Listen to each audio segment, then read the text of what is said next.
Hello everyone, and welcome back to Aethelburg, which as you can see now has an official logo created by community member The Saucy Man on Discord. Today we are rethinking the city's entire transit system, tackling almost every mode of transportation offered by the game. We'll brush up on transit principles and go over the broader plan, then develop ferries, trains, highways, buses, subways, trams, and of course, bikes.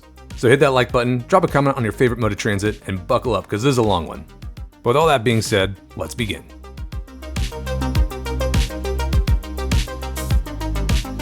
Let's do a quick recap of transit hierarchy and see how each mode of transportation interacts with others in a single system. And I made this graph way back when for Dewey Del Mar before we had ferries and bikes. So with the latest patch, we have a few more modes available to us. And I'm not going to do airports because Aethelburg does not have the population or the budget to justify one yet. But the overall principle is the higher capacity or speed your mode of transportation is, the less access it can provide, aka how close to your destination it can get you. And so trains, for example, high speed, high capacity, you can fit, I don't know how many hundreds of people on a train, but you can't have too many train stations crammed into one area, as opposed to the other end of the spectrum, bikes, where they carry 1 to 2 people max, and they can go pretty much anywhere. Now, ferries and metros I put side by side, but I really think that depends on the city. For example, here in Seattle, we use ferries to connect towns across the Puget Sound, but I know there are many locations in Europe where ferries are more akin to buses or trams, where they have more frequent stops. For ferries in Aethelburg, though, I'm thinking they'll provide a little less access than metros since we don't have an extensive canal system yet. Moving down the list, though, obviously trams and buses are smaller than metros, but they have much more frequent stops. And then, of course, closing out with bikes, which, as I mentioned, have 1 to 2 people max if you're doing like a tandem bike, but they can pretty much stop anywhere.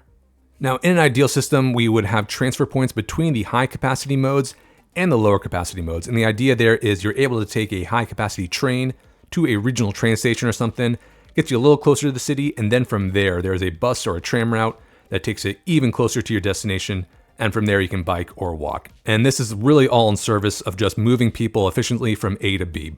But my goal today is not just to maximize efficiency or try to create a perfect system, because those do not exist, and honestly it's more interesting that way.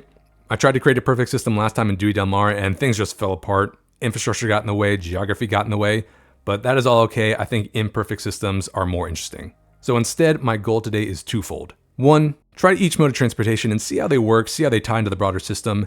And 2, alleviate our god-awful traffic. And we do that not just by adding more lanes, but by offering people alternatives to driving. Simple as that. So with that in mind, let's go over the broader plan for this transit system. And this is going to be broad strokes, subject to change. We'll see what happens at ground level. But before I begin, there are so many people I need to thank for making this happen, including making these logos like the one you see in the upper right, which roughly translates to Aethelburg Transport Company. But other people put forth proposals for transit routes and different assets I'm going to place in the game. So very quickly, thank you so much to Charles Simon Leclerc, Ja or Ya, Bolton Hagen, Gan Cooper 14, Dev Aiden, Julia the Explorer, T. Arthur, The Saucy Man, The War Tiger 2021, Timothy, Void, Vice Master, RMLWW, Legacy Prime, Deutscher Stat Planner, and La R. So let's begin with the train system. And you see the lines here in red. Some of them already exist coming down from the top. So Central Station already exists. So does Trinity Station, but we're going to add stations by the port.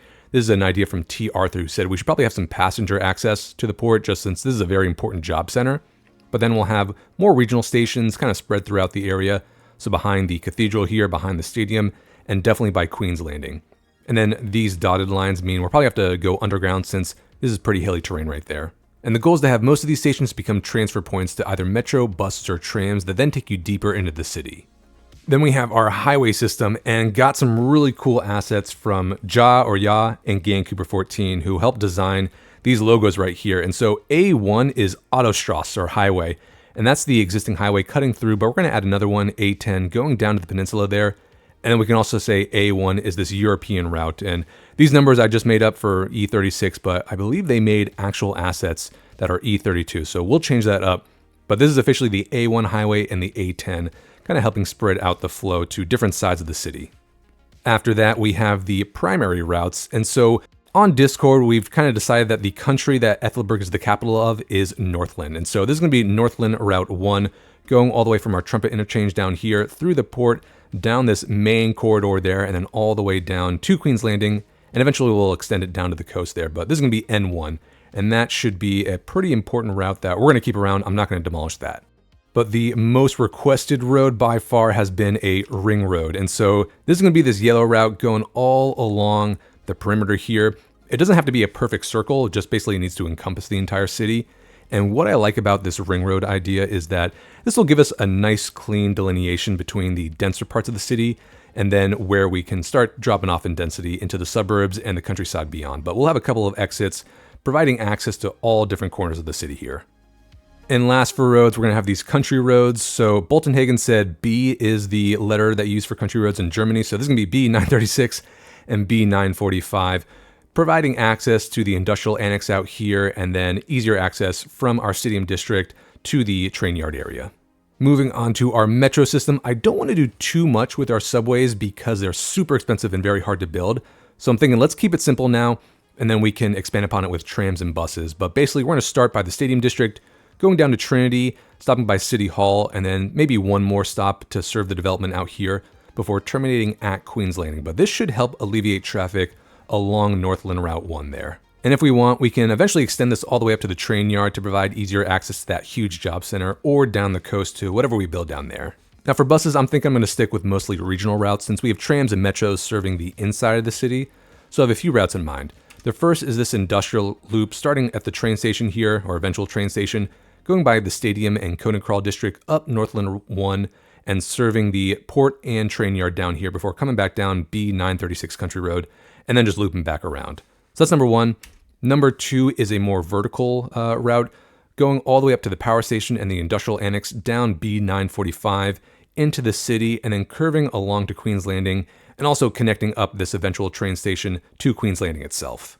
And last, I'm thinking we should have some kind of transport along the ring road. I don't want to bog this down too much, so we'll stick with buses, just going all along the perimeter of the city, helping people get to and from different sides. Now, saving the best for last, there was a comment on the last video from Aryan Kandawal 787 that at first glance just seemed too ambitious and too destructive, but then it just incepts in your brain and you can't stop thinking about it. And so like Dutch cities of old, we are going to do a ferry canal going all the way from the port up north through this natural valley by the train track and by Northland 1, through the Altstadt, the existing canal system here, and out to Queen's Landing.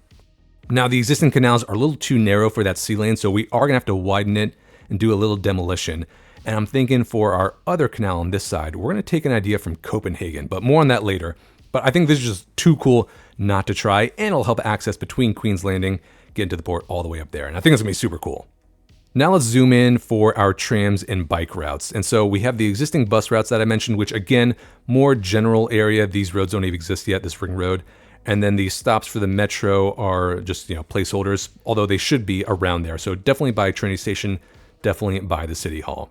But what I'm thinking for our trams, these are the existing tram routes. So we have one going from Central Station down here through the R&D spots all the way up to the stadium. And then we have the original Altstadt loop. But beyond that, I'm going to do one around all the R&D spots. So these are going to follow the Tridente avenues, kind of radiating out from St. Stephen's Cathedral up here and Central Station over there. But a nice circuitous pattern going all along the inside core here. And then one more vertically centered route, I think, going all the way to that regional train station that we're going to build up there, down along the suburban route, going through the R&D spots here, a few transfer points to switch to different tram lines. Same for, switching from the metro to the tram line, down by these stations or by City Hall. But this is going to come down and serve Queen's Landing and the eventual development out here. And maybe it'll reach to the eventual train station for Queen's Landing as well. So those are the tram routes I have in mind. For bikes, we're going to do a couple of dedicated bike lanes. The first one being in Aethelburg. What I'm thinking is a few people said it's a little too big, so we might push back Aethelburg a block. So we'll develop this block and then push the amphitheater back one. But we'll have a nice bike loop within Aethelburg. And then I want a longer route along the coast here, starting all the way from Levi Park, going down the waterfront, making its way to Queen's Landing. And then another Tridente route. And I'm thinking for this is mostly for like fitness fiends who want to go up and down these sharp hills and see all the best sights. So basically this is like coming down the canal, along the water, then up this steep hill, down, right back up, and right back down again. Having a nice loop and a nice connector to the Aethelburg loop and the coastal loop. And the last bike route is actually inspired by San Antonio, Texas, of all places. So not even Europe, but they have a great bike route that connects all the Spanish missions or the old churches in a single loop. And it's really cool, a great tourist activity. So I kind of want to do something similar here.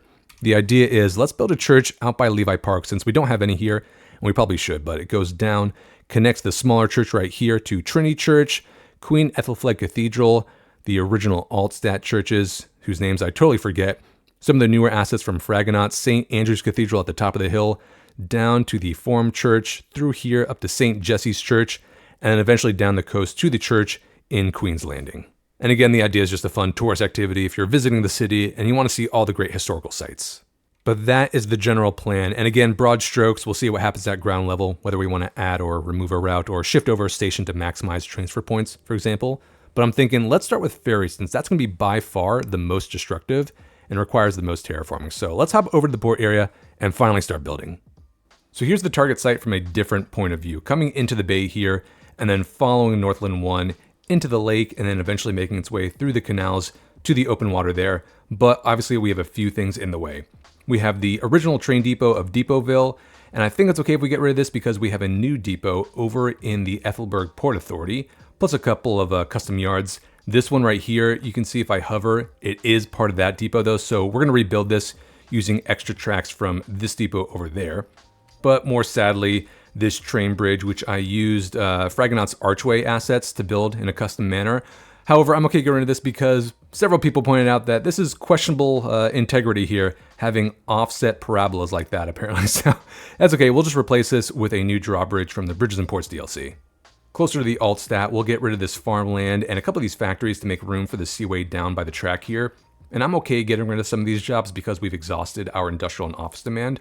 But then we'll come under this bridge, probably have to redo that, and cut through the bend in the road right there. I think the high school will be on the edge of the waterway, but let's take a look at how wide this boatway is. We can see it's a lot wider than what we've done with the canal. So instead of bringing back buildings on this side, because we're right up against the train station already and I've yet to upgrade this, we don't have a lot of room to play with there. Let's instead bring this side of Oud Canal back a building or two, and that should give us enough room for a ferry before we start making our way out to the water there. We also need to think about how this seaway is going to interact with the train track right here. And unfortunately, the drawbridge segment needs to be a certain length before it actually becomes a drawbridge. And I just couldn't get it to work when I was playing around with it, coming at an angle like here, going into the track on that segment. So what I'm thinking is, instead of bringing the main line down here past what is now Depotville, once we redo this bridge segment, let's have a track coming around in a loop here and then going underneath the bridge, curving along the coast here, and then it can meet up with the main track following along Northland 1. And then we can even have a branch coming in this direction, just curving down to meet right there. And that'll make it easier for trains coming from Corwin or coming in this direction to get down to Trinity Station. So let's begin with a little demolition, get rid of Depotville, get rid of this bridge, and I'm going to pause it because all these train tracks are going to be disrupted.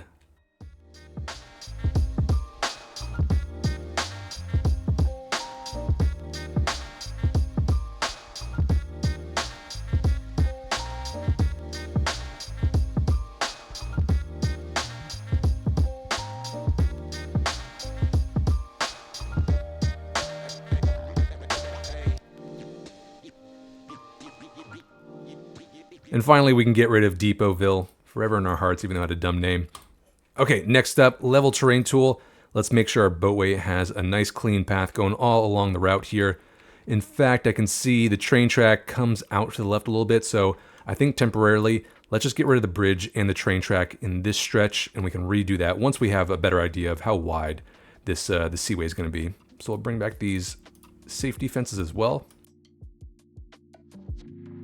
And then we'll grab maybe this elevation right there before we enter into the land. So I'm going to bump this up to 100. And yeah, let's grab this and start bringing it down. I'm going to stick with straight segments because if you think about a canal for boats like this, they don't want to make it all twisty and turny. They want to make it as easy to navigate as possible. So we'll get this and then just come straight down.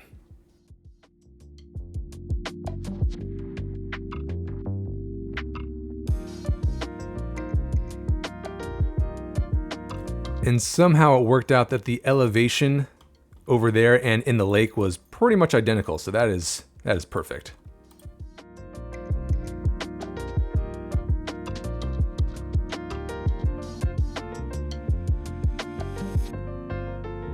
Okay, so we do have a kink right there where it turns to the left, but not the end of the world.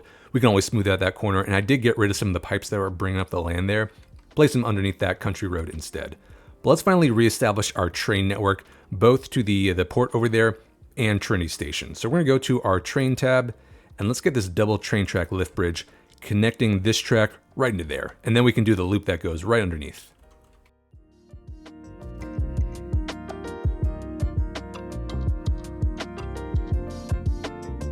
And obviously that is way too steep, minus 4%. So let's come through here and just lower this node a bit.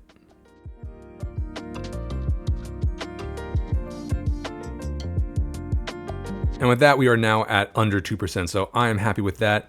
Let's now take a single bidirectional track and get this loop coming all along here, down underneath the bridge, which probably is a little too, yeah, it's a little too low now. So we're gonna grab this elevation about a meter above sea level, which maybe sounds a little dangerous, but we'll grab this right here, bring down the terrain, and that should be enough clearance for the train track to then swoop back up, following the curve here, right into the segment there.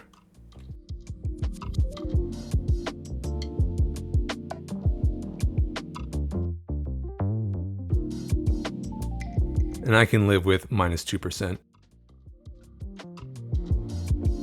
Let's slope back over to there.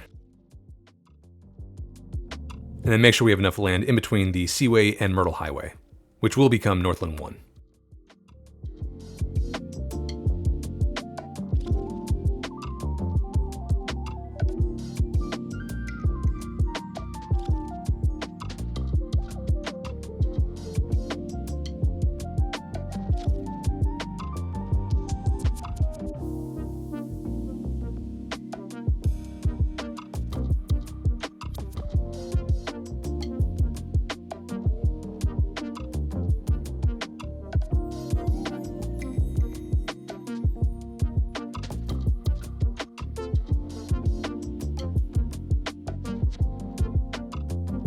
Okay, train's reconnected with this lovely loop here going underneath our Auburn Bridge, and if we take a look at ground level, that is just barely enough room, I think. We can always lower this just a smidge if we see something clipping into there.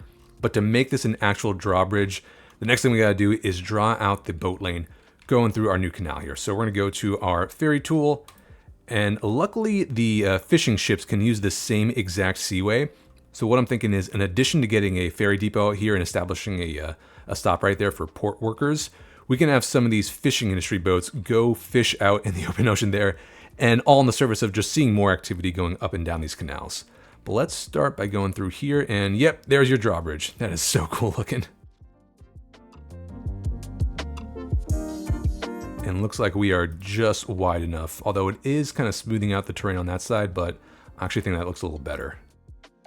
We could even draw a quay wall along the side here to make it a proper, industrial looking canal. And of course, as I'm inspecting the lake here, I can see that a bunch of our farms have gone out of business. This is the second time this has happened, and I'm not really sure why. You can see some of the regular farms are profitable. In fact, all the ones that are still in business are profitable. So I'm not sure why some of these other ones, that one's really profitable, have been abandoned. Like, yes, we have zero industrial demand, but if a business is profitable, I'm not sure why it goes or becomes abandoned. I really wish the game told you exactly what happened to these industries for them to become abandoned, but alas, no idea. So we'll just let that be. Maybe if they go away, we'll get some of our demand back.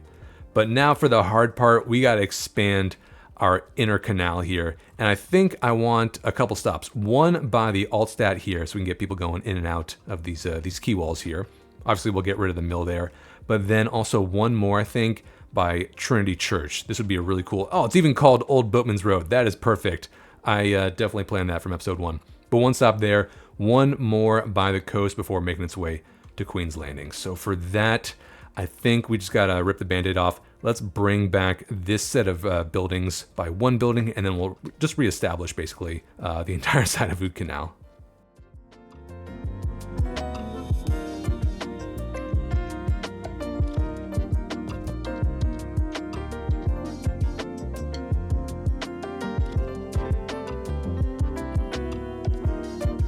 All right, let's take another look at how wide this seaway is. Okay, I think we should be good. I just want to make sure that we have enough room coming into the canal here. So let's get rid of this little stretch of land. And then, yeah, let's start bringing this down.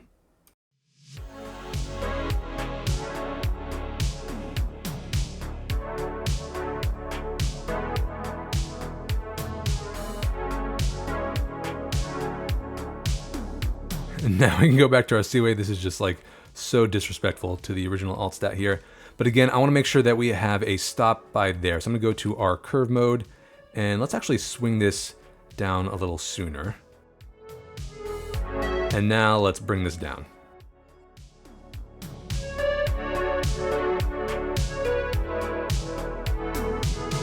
You know, we can also maybe bring back this stretch of Old Boatman's Road a bit, so we don't need this plaza in front. We can just have this become the road. So we'll get rid of these here. And then we can convert this to a regular 2-lane road.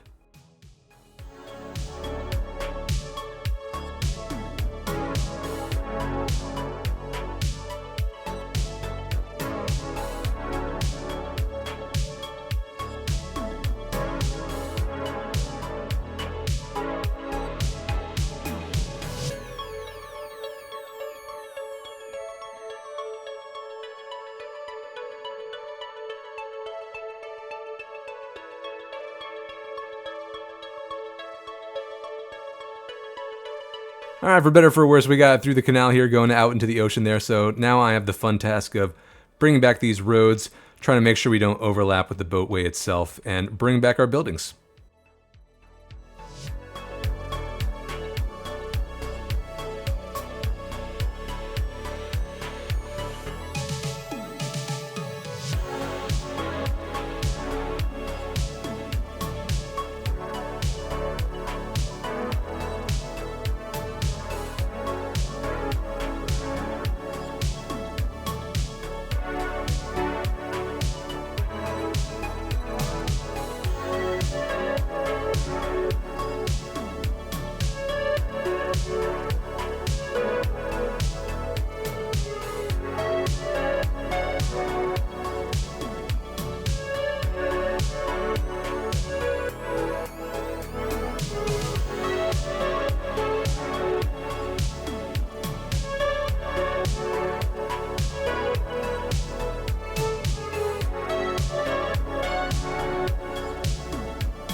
Well, that was a pain, but the alt stat lives on. Ended up using some of these Netherland row houses to kind of complement the ones across the canal.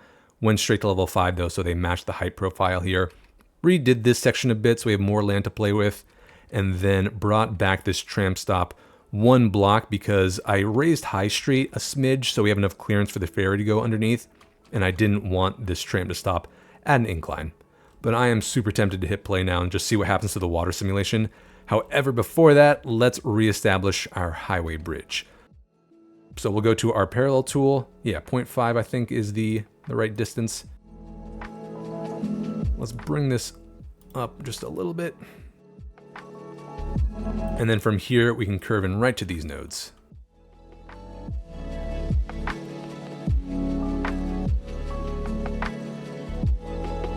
Nice, and we even have the columns on either side of the canal now. I think we can probably raise this section just a little bit so it doesn't go down and then right back up.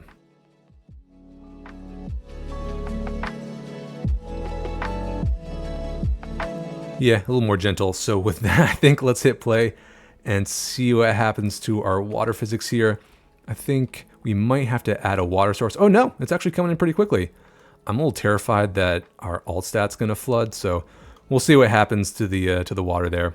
But next step, as that kind of fills out, let's get down our ferry depot. And I'm thinking, let's do it in this bit of land here.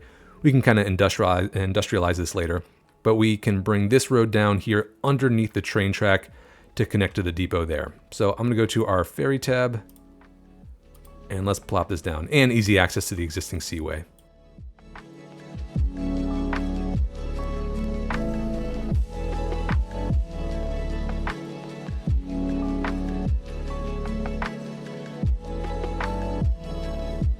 And nice, all connected. All right, next step, back to our narrow boatway. This will be easy. We'll just curve right into there. And then I do want to connect up our fishing industry as well. For these ferry stops, we got a couple of options available to us. We have the shoreline stop that obviously attaches to the shoreline, a quay stop that can go in a quay wall, and then finally this ferry terminal. But this is a little too big for us right now, so let's just stick with these two. We'll use the shoreline for both the port and Queen's Landing, and then the quay stop inside the Altstadt canals. But since we're in the area, let's do the bookends first. Let's attach this right around here, and then we have easy access to this existing boat lane.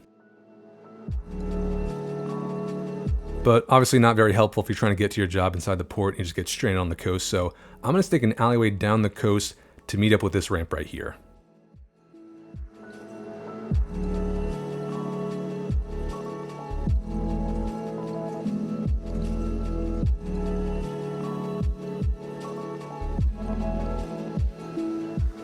And now you're probably thinking, well, that's still not very helpful if you have to walk all that way. So what I want to do is that bus loop I mentioned that's coming from Wyndham down Northland 1 into the industrial area. I think that's going to take this off-ramp, pick people up from the ferry stop here, and then go through the auxiliary gate. We'll have some bus stops inside the port, and I guess at that point, everyone's going through security. And then it can come out the main gate, down Thornbury Lane, this main avenue here, through the industrial park, and continue its loop. So let's do a just a parking lot for, I guess, employees of the ferry stop here. But so I don't forget, I'm going to plop down a bus stop here as well. And then to throw those bus drivers a bone, let's have a nice roundabout there. All right, that is all connected, but it's missing services. And did I even buy up this tile? No, I did not. And sure enough, had I would have seen these empty pipes here. So let's connect these up here. Easy peasy. And then same deal with electricity. Ooh, let's do an above ground cable this time. I do not like the position of this though. Let's just shift it over so it's kind of centered with the ferry stop. And then later we can maybe zone in a few more factories if we ever get demand again. This is crazy. And it's kind of creeping up. Now to help out with traffic here, I got a really good suggestion to have a turnaround lane before the port gate, just in case you accidentally get on Sheffield and you don't want to go through security. So we're gonna have a turnaround lane here and right by here, just in case you accidentally exit the port and you want to go back in, or vice versa, you accidentally get off and you don't want to go into the port. So for those, we'll do some 2-lane highways here and just connect these 2 lanes up like this. Same deal right in front. And I totally forgot, we got to reestablish this yard once we do the train segment. I guess while we're in the area, the other piece of feedback was that I put the emergency response building on the exit road, and I tried to change this, but for whatever reason, this will not attach to any other road. And I even tried deleting this and respawning it, but it's not cooperating. This thing does not want to attach anywhere. So unfortunately, I think we're just stuck with it. So we'll just, we'll use our imagination there. But now hopping to the other side of this ferry loop, let's get rid of these boulders here by Queen's Landing. And remember, we used to have the ferry stop here, but it used a mod from Washi 776, and that kind of became obsolete once we actually had ferries from the DLC. So let's plop down that shoreline stop right around here. Perfect, and then we can finally connect up these seaways, and we'll have a complete loop.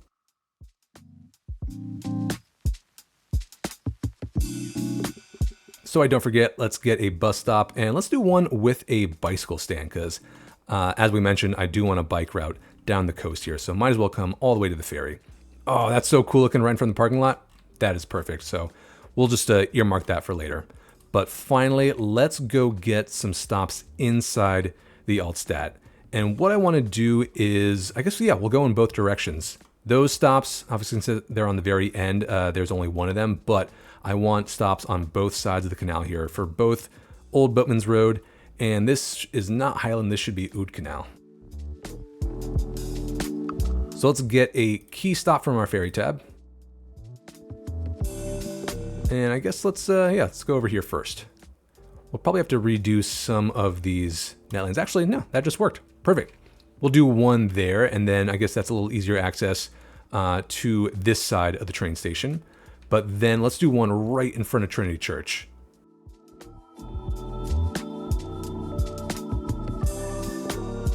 I'm debating whether we should have one by the port area. Maybe when we redo this whole waterfront, we'll add one more stop there. Even maybe that's a good opportunity to try the terminal, but I think for now we'll stick with that. On this side, let's do one. I guess, yeah, this is why I curved the net lane like this. Let's do one on this side of Oud Canal. So, oh no. Okay, so the road is going the wrong way. I think to fix that, I'm just gonna switch the direction of the entire perimeter here. So to our road tools, and then we're going the other way.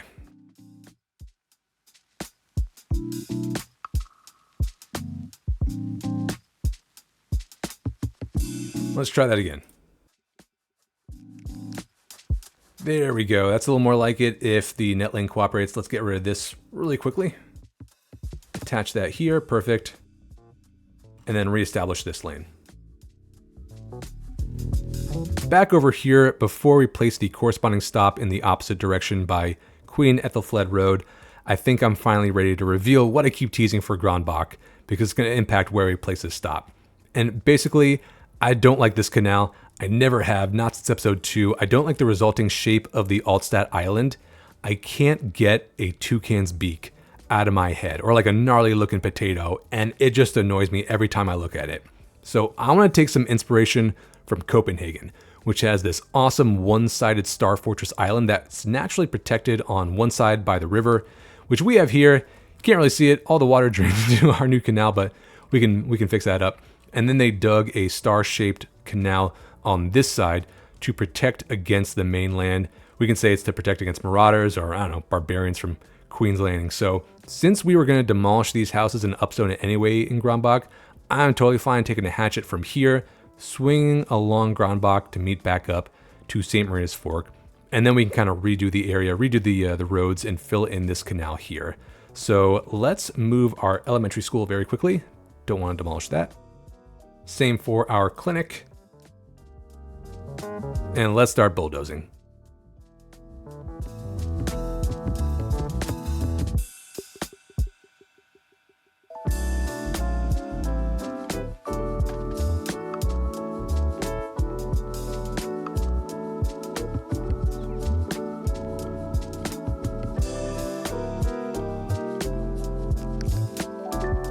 Let's bring back that Netherlands substation that I totally forgot we have, so we'll attach it right to there. Bring back our underground power line there, and let's get some Wi-Fi. And I'm gonna keep the game paused, obviously, since I just demolished, an entire city district, and I don't want to forget to reestablish these links, so I will keep that like that. But let's get rid of, actually no, we'll keep Grandbach around, we can just reshape it. But next step, let's fill in this canal. And yes, I did just delete a bunch of founding parks, but we can do some retro lore. Okay, that was just step 1, and I have no idea how many people I just evicted. But before I forget, I'm gonna move this post office as well, and then bring back this stretch of roads even farther. I wanna make sure we have enough space for the canal. So let's get rid of this park path as well, and we can always rebuild it later. Should be a little better, but step 2, let's bring back this entire stretch of Oud Canal all the way up to the tip of St. Maria's Fork, because this is where the new quay wall will kind of angle off from. So I'm going to start with a one-way pedestrian street. We'll do discrete lengths here, and let's try it at maybe, we'll do 104, curving down back into the canal there. And when I say curve, I mean at kind of choppy angles like our other canals.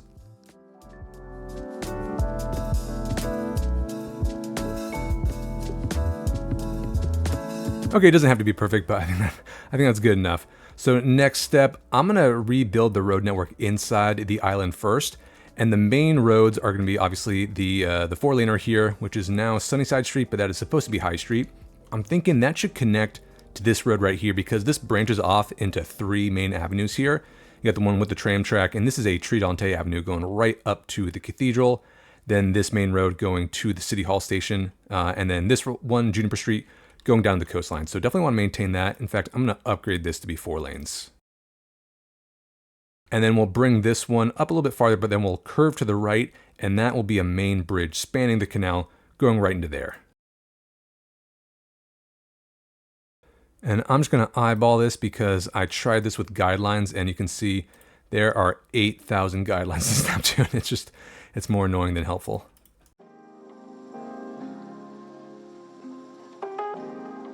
So that's one main street. The other ones are these two. Chester Street, definitely want to keep this because this will connect to our roundabout eventually, and the ring road that's going to cut through St. Marina's Fork. So instead of kind of spanning the canal at an angle into Lavender Street, we want to make sure that we cross at the most narrow part of the canal. So let's come at an angle going this way, and then can connect to Ironwood, which will go back into Lavender. Something like that, I suppose. And finally, this one. So I have an idea. I'm looking at Copenhagen again, and this island, which I believe is Christianshavns. Tell me how to say that. But they have canals within the island, and I think it looks super cool. And I kind of want to emulate that. So what I'm thinking is, I'm going to get rid of this side of Lafayette Street here, this side of buildings, and we're going to do a smaller canal that will not fit the ferry path, but I think it's just going to look cool, and maybe we can do like some custom seaway net lanes later. But it'll cut through here, come at an angle, and then come out into the new canal here. So let's get rid of these trees and these buildings. And I'm thinking it's okay if we get rid of these tram stops. One of the main pieces of feedback from episode 3 way back when was that these were way too close together, so I'm okay getting rid of these middle ones. Yeah, I guess they're not.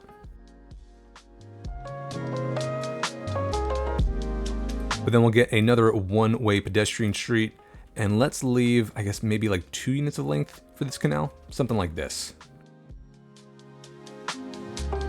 Or 1.5 units. It'll cut right through here and then angle off over there. Which means this road will come down here. But let's turn this span of the canal side into a regular road so any car on here can reach the 2 main avenues. And then we'll finish off with a bridge right around here for pedestrians. All right, I'm excited to see how that looks, but let's complete the rest of the road network inside the island.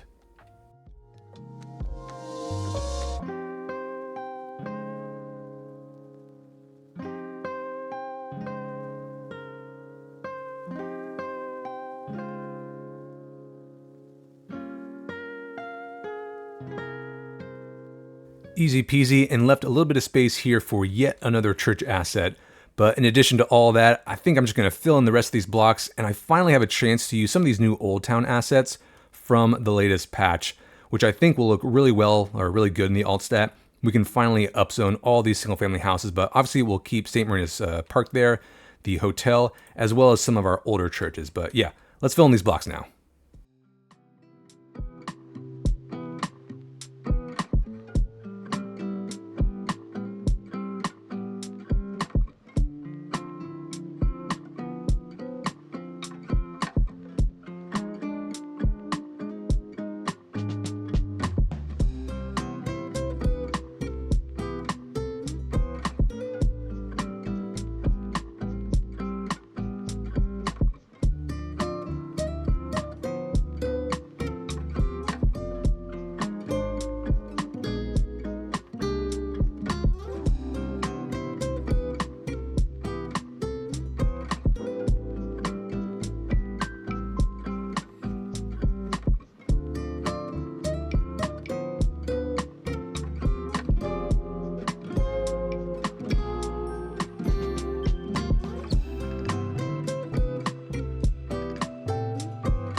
And welcome to the new and improved Altstat with all of these European Old Town assets, which I absolutely adore.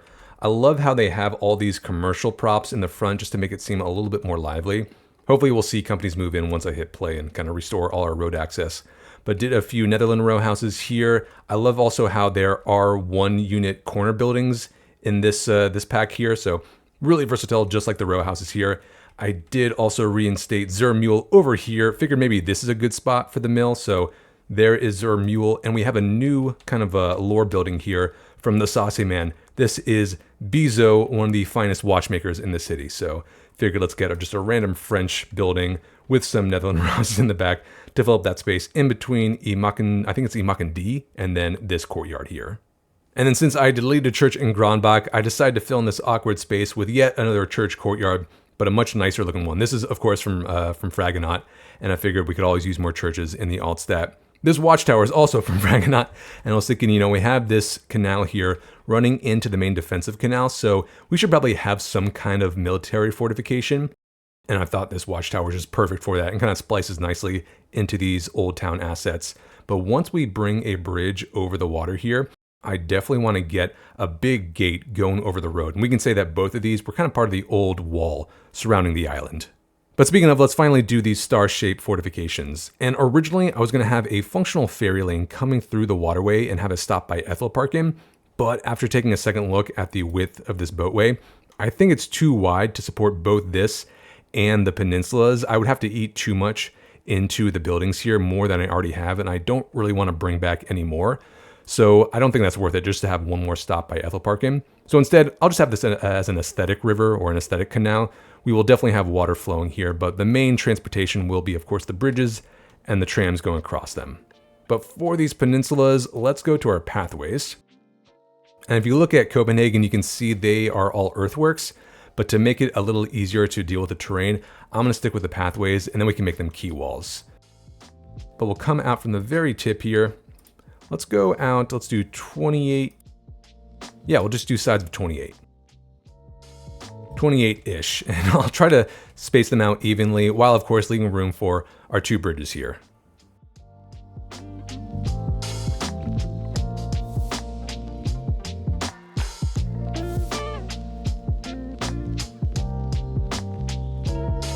Or, on second thought, for this main bridge, I'm going to have part of this come out on this star-shaped peninsula here, and then the bit that goes over the water, this span right here, I'm going to use some arches underneath to make it look a little more medieval.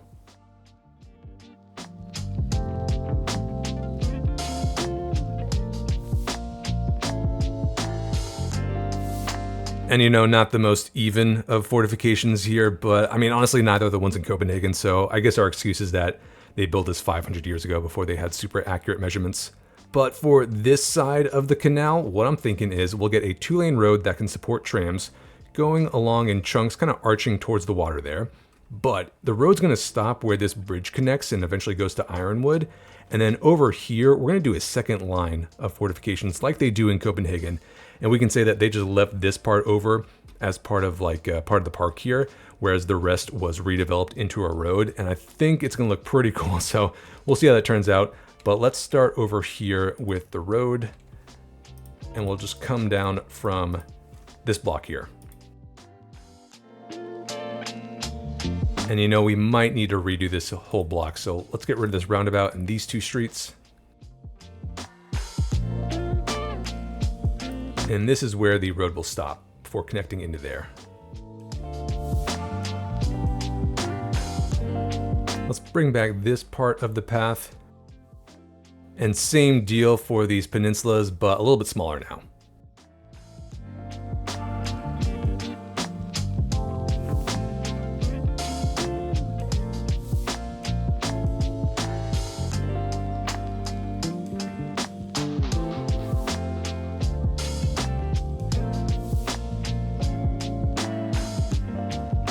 And there we go. We'll see what that looks like once we bring in the water, but we'll finish the road network here, get the bridges across, and now I'm rethinking my rethinking of this peninsula again, because I did not leave enough room for an archway underneath the road there. So maybe we'll just have a single bridge span.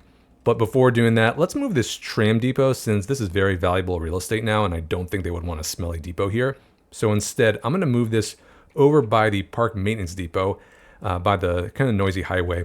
And then we'll bring a tram track down Bayview Street, connecting through, this is also Bayview Street, but connecting down through here up to the line down there. So select this, Control R, and then way down here. And then we'll finish the roads, reconnect everything, and finally bring in the water.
Okay, lots of detailing there. Probably not what you had in mind for a transit episode. So hopefully editor skills just kind of time lapses through all that.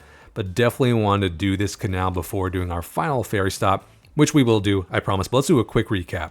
Zoned in the rest of these empty blocks, made sure we brought back the elementary school and our clinic here, moved the Kronbach Church, basically just to make room for those.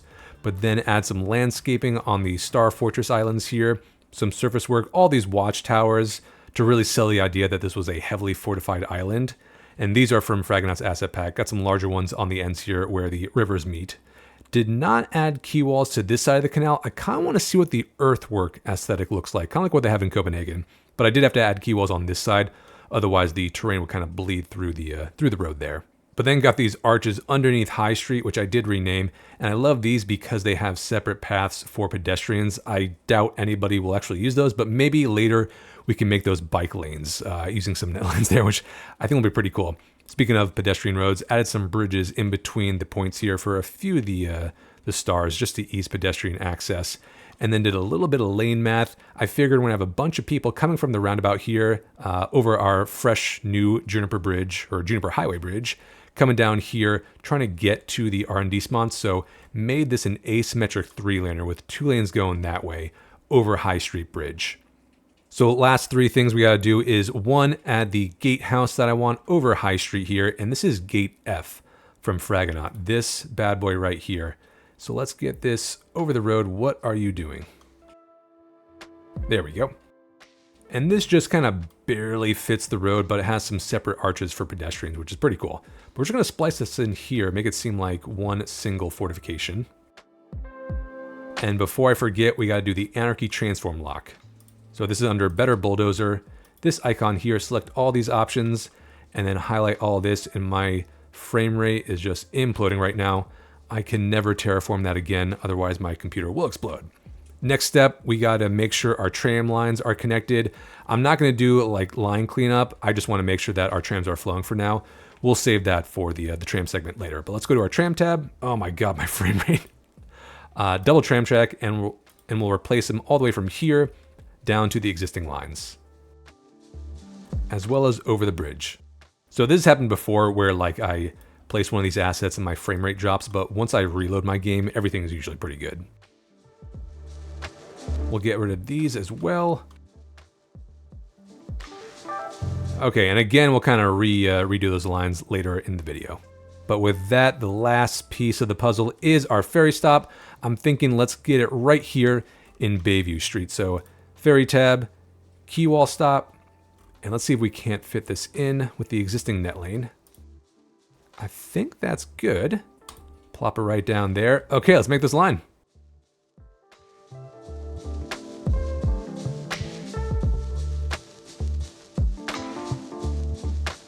And here comes a ferry under the other High Street Bridge, and I think that's just barely gonna fit. The antenna just broke off, but I think that's fine. We'll see what happens with this bridge over here. Again, if it's just the antenna, I'm okay with a little bit of clipping, but with all that done, I think we are finally ready to move on. Let's do our train network next, and apparently not a moment too soon, because with all the houses I just plopped down, our highways are jam-packed with new people moving in. So hopefully these train stations kind of help distribute access across the city. But brief recap, I'm gonna do a fake placeholder stop over here since we don't have anyone to serve over here. And for that, I'm just gonna get a district creation tool, and let's just do like a label here for regional station. Eventually. But for the rest, I will place actual stations. So we have one behind Mount Ethel, over by Wyndham, a transit stop by the port here, and then a major one by Queen's Landing. I'm gonna start with the one by our port since I also have to redo this train yard here. And for that, we can just grab a couple of extra tracks from our depot over there. And hopefully these just kind of attach to the end there. Yeah, easy peasy.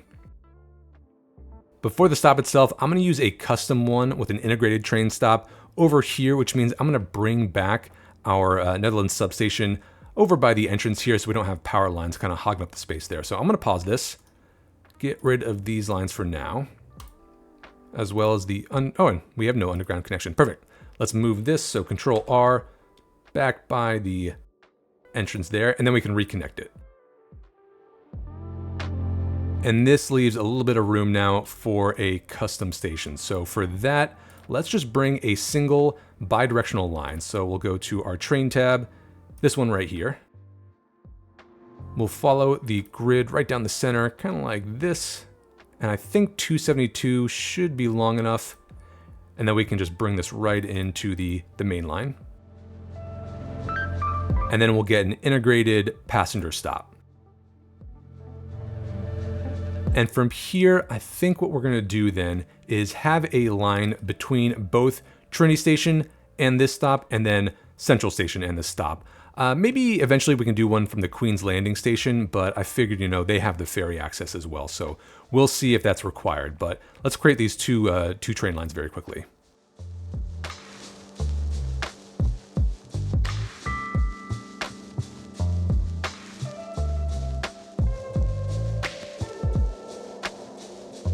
And now we just gotta decorate this up, get some surfaces here, some concrete, make it look like an actual passenger terminal.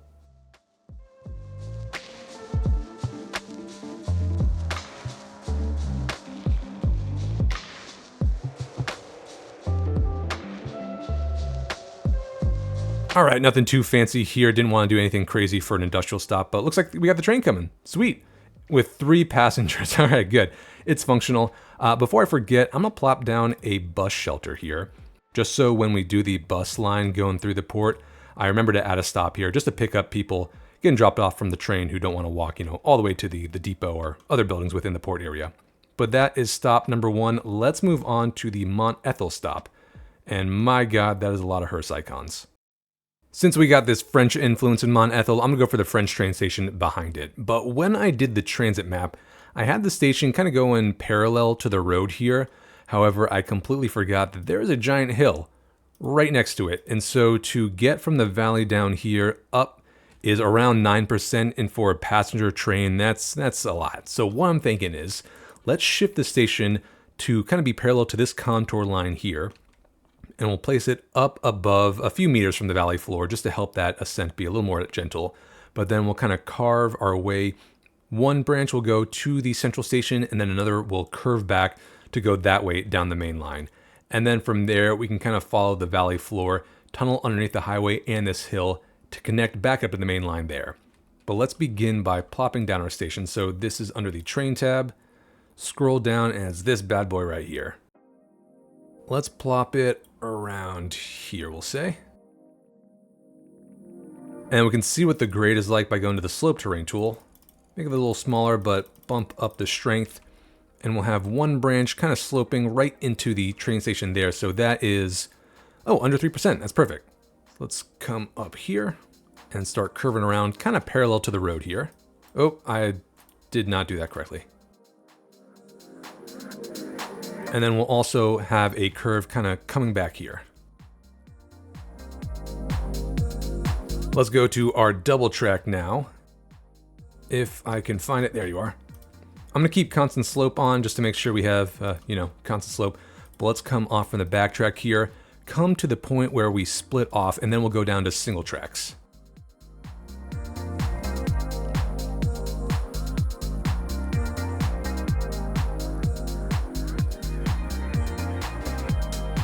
Alright, easy enough. Let's smooth out this terrain, and then we can do the track going back to our main line over there.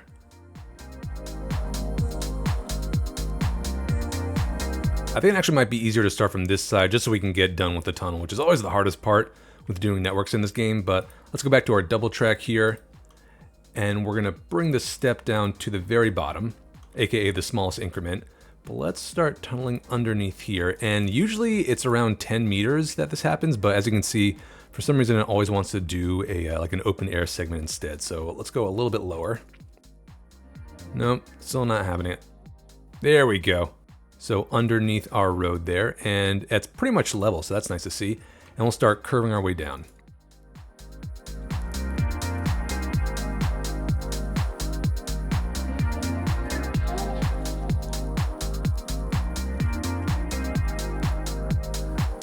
And this looks like it should be a pretty gentle curve. Let's slightly come up to get over the stream.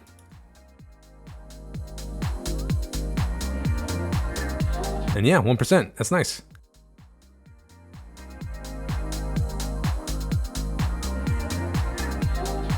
I'm gonna turn this into an elevated segment.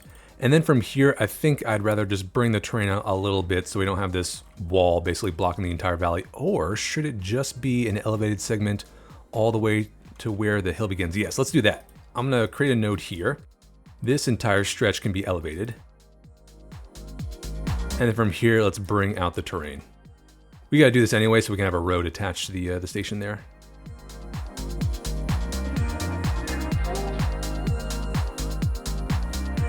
And let's do our final connections with some single tracks going into the other station tracks here.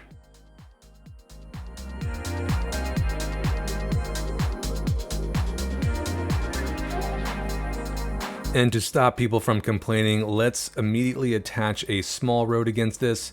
I think when we come by in our road segment and do the ring road, we'll connect this properly, but let's just do a quick temporary solution. And then from here, let's curve the road down just into a basic interchange down there. Let's move on to the Queen's Landing station next. And I feel like Queen's Landing has not gotten a lot of love since I initially built it. I haven't really changed anything, but I mean, it's just been humming along, so more power to them. I want to do another central station though, or another central station asset that is pretty much as majestic as the one over here, since these are kind of rival cities in our city's lore, and so I want to make sure that they get their own nice station. So for that, I'm going to do the Eastern European one, which is this guy right here. I'm thinking let's bring it down a little farther so we have some distance between the two, maybe down in this, kind of on this hillside here. And then that main road can eventually lead right to it. Something like that, and that really stamped the ground. Wow. And like I said on the transit map segment, we'll eventually bring this line down here and maybe have to cut through the hillside a little bit. But for now, since we don't have development out there, we can just make this the terminus station. But let's connect up our train tracks now between this and the regular central station. And taking a look at the terrain, it looks like we dip down in this valley pretty substantially. So I'm thinking let's kind of swing around here, follow this contour line before swooping into there. And we'll have to do a little bit of terraforming.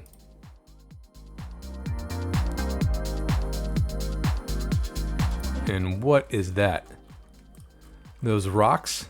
Oh, they're cairns. Whoops, I do not want to delete those, so let's make sure they are preserved. We should do something fun around those.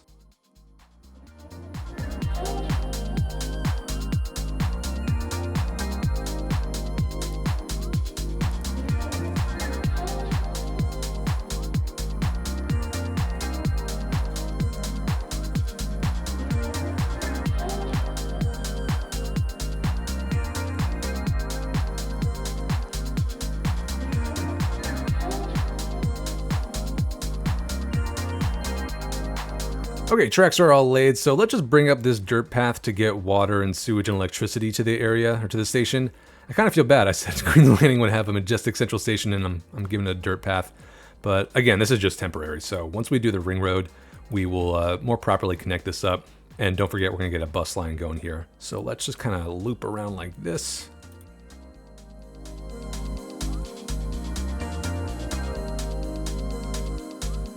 Kind of like an airport loop.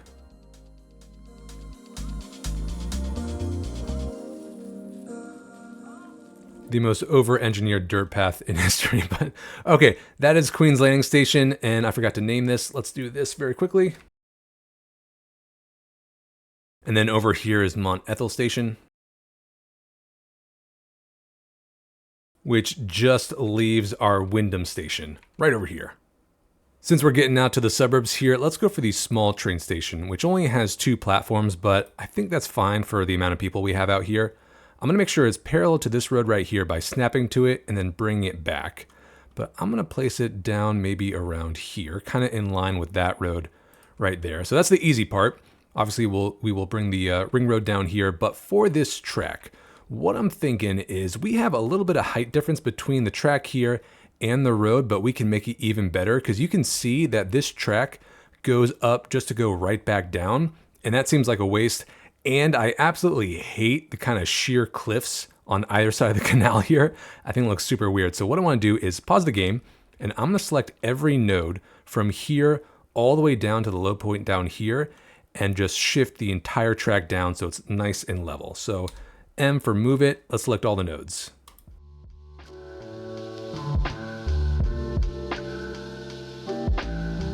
Think I got them all. So over here is our target. Control H to this node. Let's do this one right here. And how's that look? Okay, yeah, that really brings it down. And we can even do another tunnel out here if we want, but looks like we got a little bit of cleanup to do.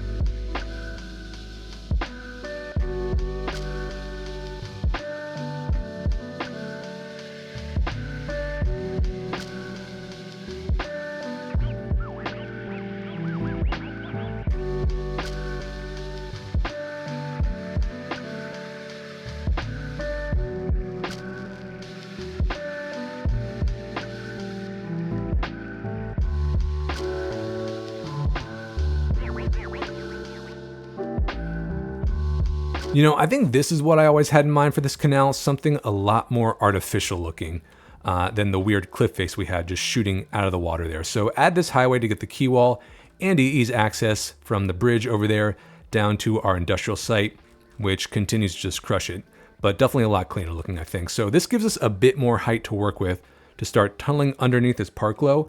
We're gonna turn to the right, come out where this valley is. You can see the terrain is a little bit lower there. Then cut through this countryside, and we should totally do a regional train station here eventually. I'll do another placeholder with the district creation tool. Then we can bridge over the country road and swoop right into the station, which should be, yes, Wyndham Station.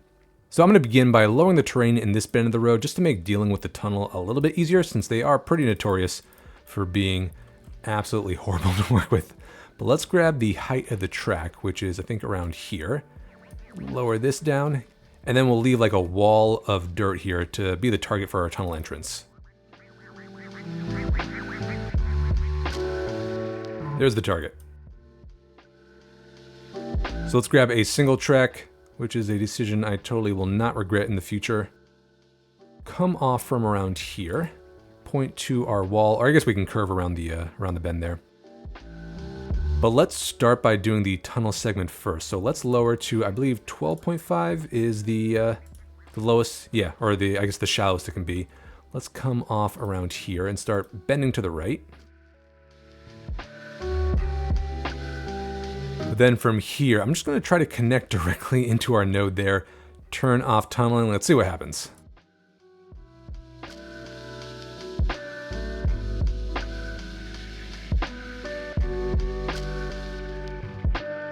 And you know, I am pleasantly surprised that that tunnel entrance looks as clean as it does. We can do a little bit of move it magic, kind of tighten this up. Okay, yeah, a lot better, and I am shocked that that went as smoothly as it did. But let's start coming out from this valley and then cut through.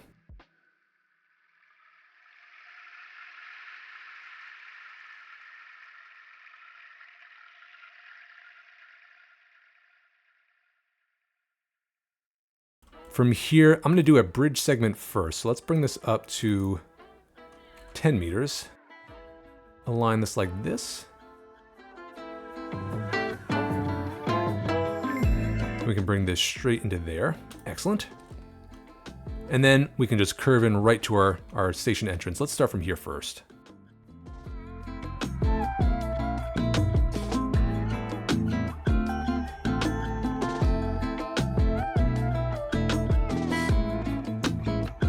And voila, we got our track down to Wyndham Station. So let's get a road coming to this very temporarily. Again, the ring road is about to supplant this, so I just want to make sure it stops complaining about electricity and power and sewage and all that.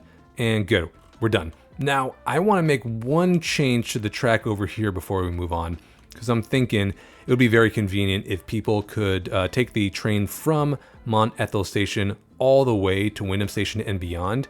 And for that, I guess they can't really right now, because there's no way to take a left turn onto this bridge. So let's just do a left turn here before the bridge segment. And yes, that's kind of tight, but I feel like if they slow down for the bridge, it's we can make it work. So let's get a single track here. Coming off right before the bridge segment. And curve it in.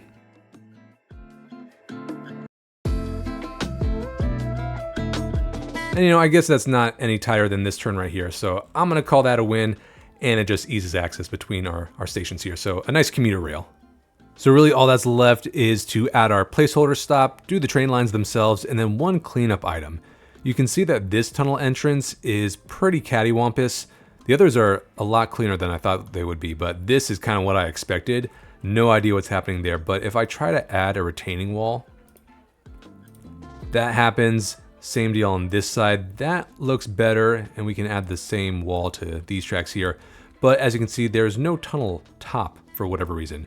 So to hide this, we can use the Tunnel Entrances mod by Fragonaut, and this is under your Road Services tab. If you scroll down, it's all these ones right here.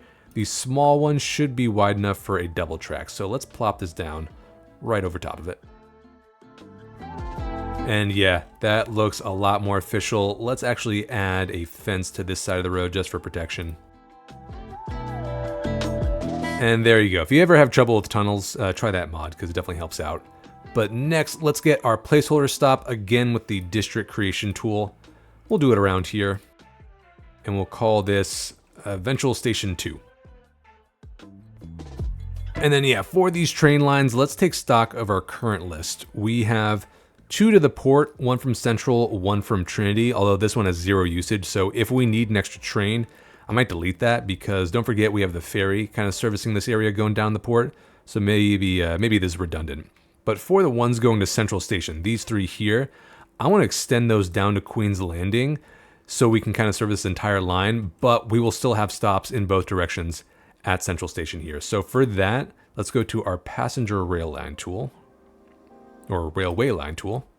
And then all we gotta do is drag these stops down to Queen's Landing. And then making sure that we stop here in both directions.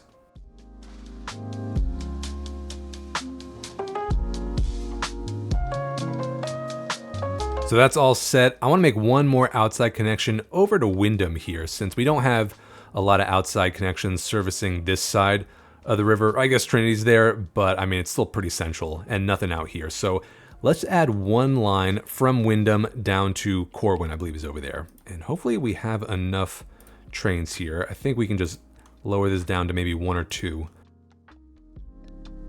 So let's call this Wyndham to Corwin. And yeah, maybe let's bring this down to 2. Free, of course. And then the last line I want to make is the aforementioned commuter rail. And I'm thinking we'll go from Queen's Landing to Central to Mont Ethel, and then back down to Wyndham instead of Trinity. And my thought process there is we're going to have a metro bringing people from Queen's Landing to Trinity, and then a tram bringing people from Central to Trinity. So I feel like having a whole train line kind of servicing that exact same route is a little redundant and a waste of trains.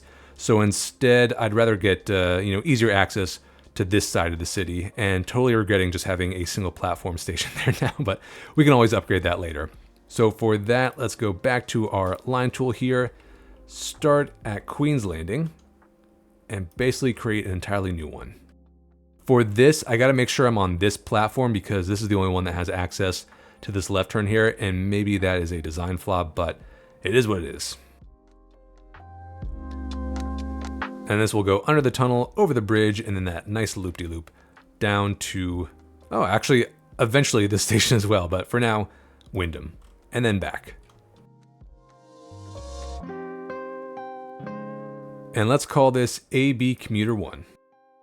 And I was thinking maybe we could stop by the port as well, but since both Trinity, I can't talk and type at the same time, AB Commuter 1, but since both Central and Trinity have dedicated lines to the port, I think it's okay if we don't stop there for now. But with that, I think our trains are done. We will see if we need more train capacity, in which case I will delete that Trinity to port line. But for now, let's finally move on to highways and the ring road. Now, if you missed episode 1, and hopefully you did because it's the one where I completely failed to start European City, and the comments just handed to me, this highway and this parklow here were part of the base map, so I don't want to change those, particularly this parklow, which is just beautiful, despite being kind of bogged down in traffic right now. This is from Teddy Radko, one of the creators, and I definitely don't want to change this. However, we should rename this based on our new transit map. So this is going to be A1 for Autostrasse 1, and then I think I said E36, but based on some decals that people made, this is going to be E31 for European Highway. And I did install the Right Everywhere mod, and we'll get some nice decals and some signs on there pretty soon. So that's step 1. Step 2 was Northland 1, which is going to be this entire stretch coming from here. I said along the coast, but I didn't realize that this street is the same street according to the game all the way down here. So I'm thinking we'll have Northland 1 start down here, go through the port, over the bridge, connect to the highway, and this one along the coast will be Northland 2. And again, Northland is kind of the name that we're saying Aethelburg is the capital of, or the name of the country, rather, that's the capital of.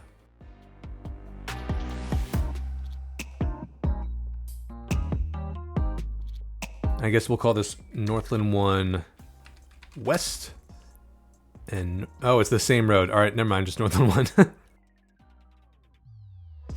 And then, yeah, this one will be Northland 2. Although I feel like it should have a more local name. Like on the main map, it could be Northland 2, but I don't know, like Coastal Avenue or Avenue of the Queens. Oh yeah, let's do that. Avenue of the Queens. Parentheses, and 2. The new highway, A10, is going to cut through this peninsula here and serve Queen's Landing and this train station eventually. But I'm thinking this is a good spot to connect with A1 right here, since I've always wanted to redo this intersection. This was very much kind of an afterthought. It's incredibly dangerous, as you can see. There's no stop sign or stoplight, and it's all at the same level. So I'm thinking this road here will also be part of A10, kind of cut through AB Power and Gas and serve our farms out there. But I want to do something like a parklo, something like what we have over there, but with roundabouts on the end here. So I'm going to pause the game. Let's bring this back.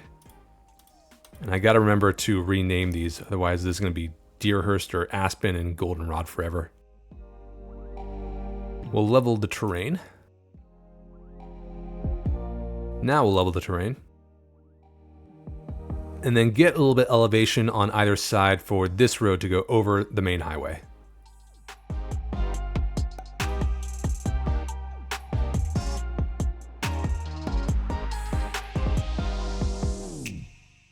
From here, let's go to parallel mode and reconnect A1 there, and I'm just gonna immediately rename it, make sure I don't forget that. I believe they're 0.5 away, let's see. Yep, perfect.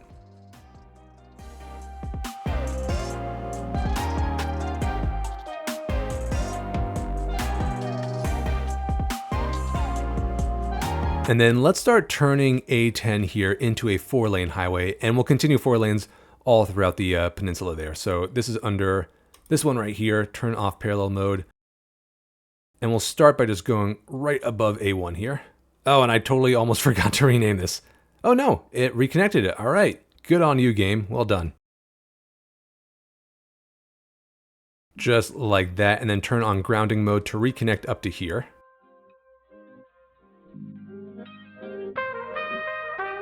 And that will be where one roundabout is. Let's continue the road on this side though. And we'll say that is roundabout number 2. Since we're kind of dealing with a sharp increase in terrain on this side, let's have the exit and entrance ramps on this side over here. We have a lot of kind of flatter space to deal with here. I guess first let's smooth this out, but then we will kind of gradually ascend into our target roundabouts there.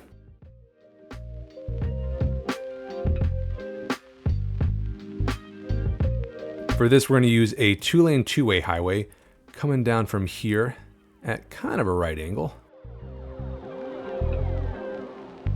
Same on this side. Actually might need to back this up a little bit more. I think that's fine. So now we got to upgrade both sides with 3 lanes. This is going to be for our exit ramp and then on ramp. And then we can upgrade this 2-laner to be 3-laners going this way and that way.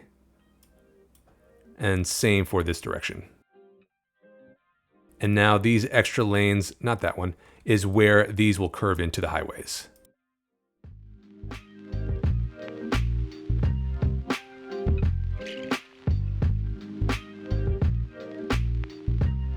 And final piece of the puzzle, let's get some nice big roundabouts, since I imagine we'll have a bunch of industrial traffic going on this side. So we'll do something like this. And voila, we have something of a parklo, but with roundabouts. And again, nowhere near as pretty as Teddy Rag goes. But now for the easy part, just continuing our A10 highway down the peninsula here.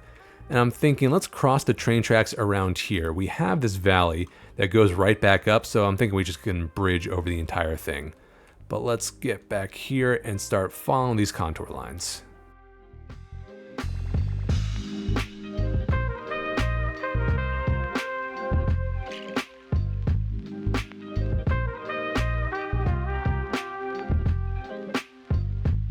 And looks like there was a highway there before. Must have been from the base map.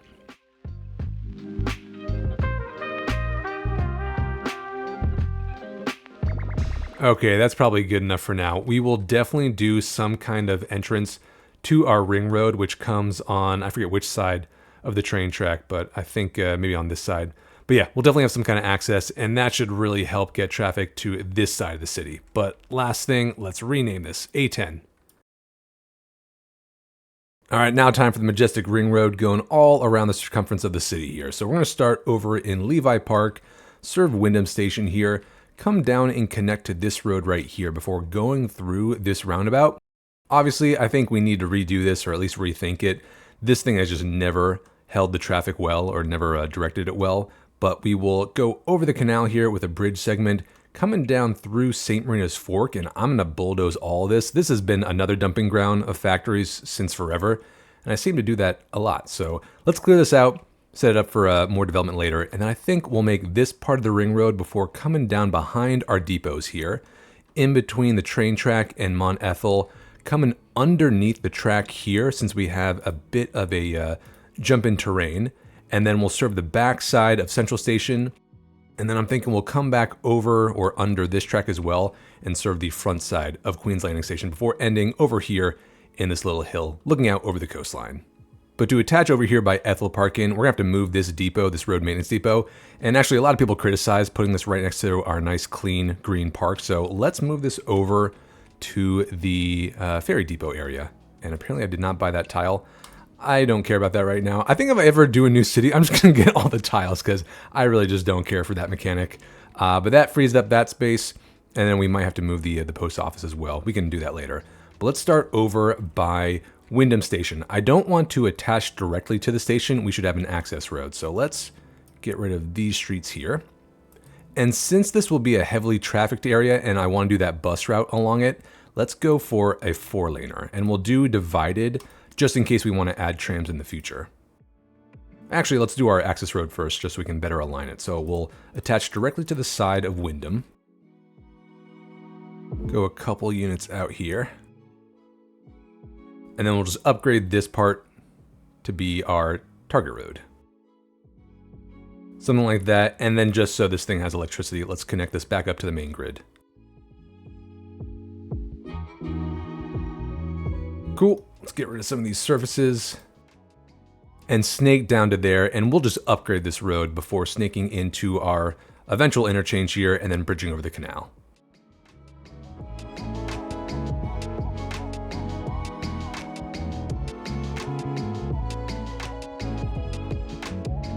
That's looking good. Obviously, we'll add bus lanes to the sides there to get, dedicated lanes for our rapid transit system. But let's pause the game because I'm about to delete pretty much everything in here, this roundabout, this bridge, and all of St. Marina's Fork.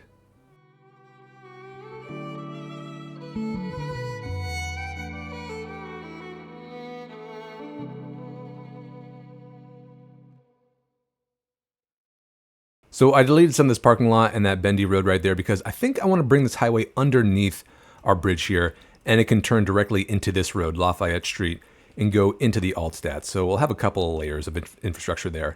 For this bridge though, let's take a look at our options. We still want a 4-laner, so we have this 4-lane 2-way tied arch bridge.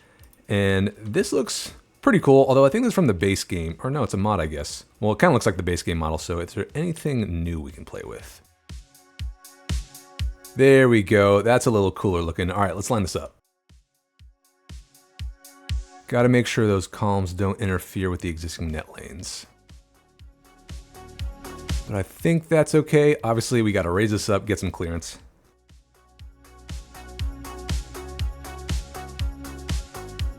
That should be all well and good. I'm going to terraform a pad of land underneath now for this highway, and we'll connect right in there.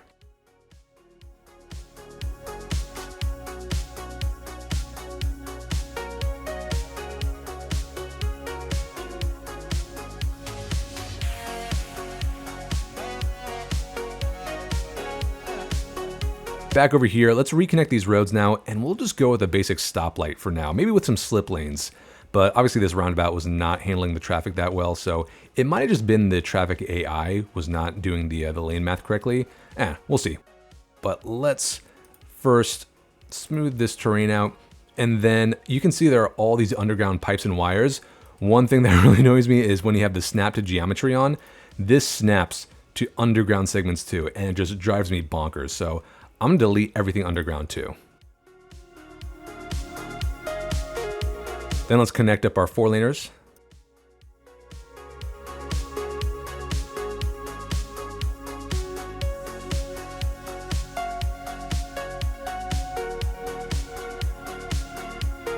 And we'll snake our ring road into the bridge.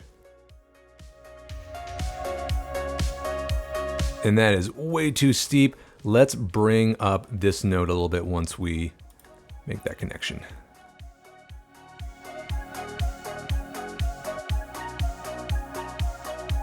And those wires are just barely clear now. I think that looks fine.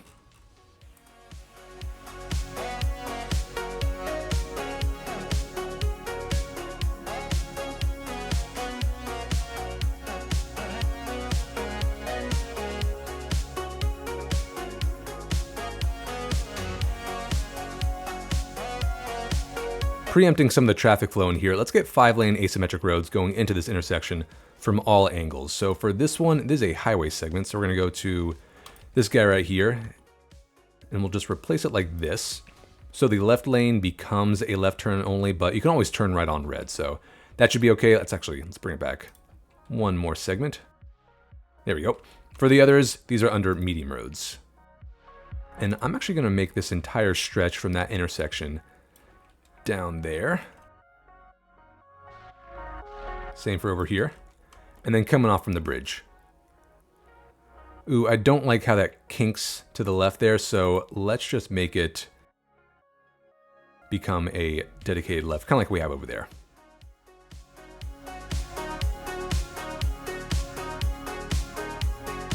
Something like that, and then we can reconnect our pipes.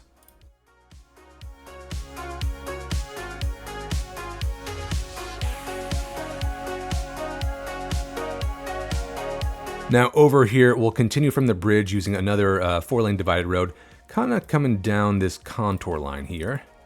You can see we have a flat pad of land, so we'll come down here, and we'll cross the stream, connect into our park road, which will become the ring road. We got to move that post office still.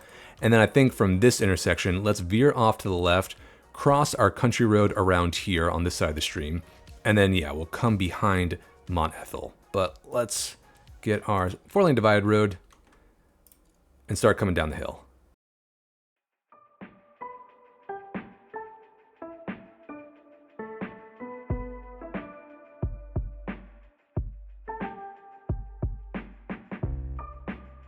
I'm also thinking let's move our small park over to one of these roads. Ah, what happened? Why are you mad? How about this? Nuclear option. Well, something about Briarwood is not making it happy. Okay, we will rethink that later. We'll come back to that. Sorry, I know. All right, let's bring this in.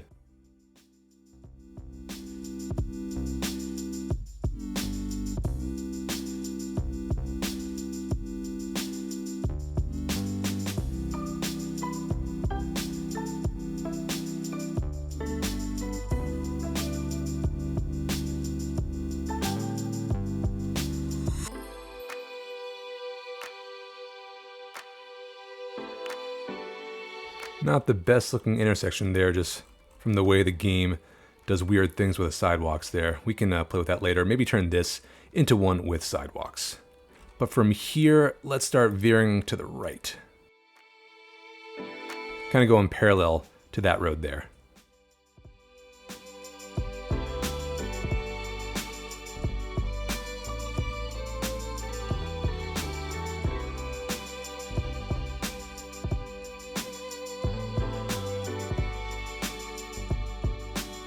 Before we start tunneling underneath the tracks here, let's turn these into elevated segments. And I'm a little worried because you can see we got some weird connections here. I'm wondering if I should redo this so it kind of comes more into this bend in the track instead. And then we have a nice continuous stretch that we can turn into an elevated segment. So let's bring this back and probably make our train lines mad.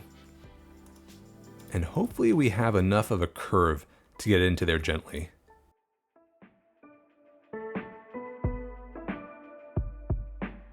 If we swing down and kind of line up with our guidelines, yeah, something like that. 3.4 is kind of pushing it. I think I'm okay with that. But now we can turn this entire stretch into elevated segments and not piss off that connection.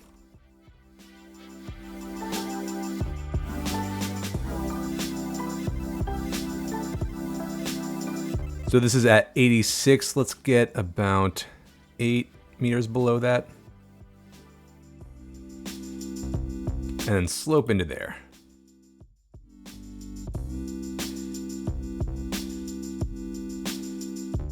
From here, we're going to get another access road, as I mentioned, off Central Station. So let's get a 2-laner. Connect to the side of buildings, right angle, all the goodies. And you can see it's a little bit farther away from the track there. That's because we can upgrade this with a rear exit, which is exactly what we're about to do.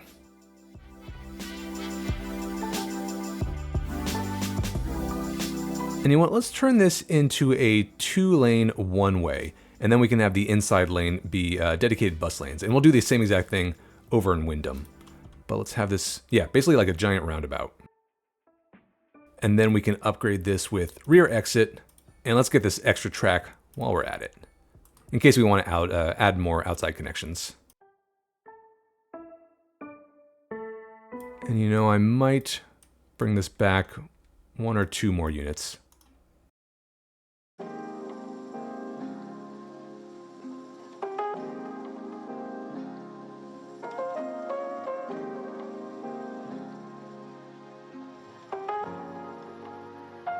Excellent. Okay, from here, we're going to go parallel to the track. I guess we can now serve the cairns out here, but we'll go back to our 4-lane divided. Yeah, let's cross maybe around here before we start dipping down, and then it can serve this side of Queen's Landing, and we can finally get rid of this weird looking roundabout I made with a dirt path.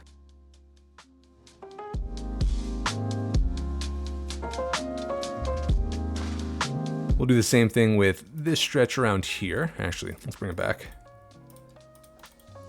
Turning them into elevated segments, and that just makes it a little easier to tunnel underneath. Otherwise, we'll get like some white bars from the retaining wall of this road showing up on top of the tracks, and it's kind of hard to get rid of. 94 will go down to 86.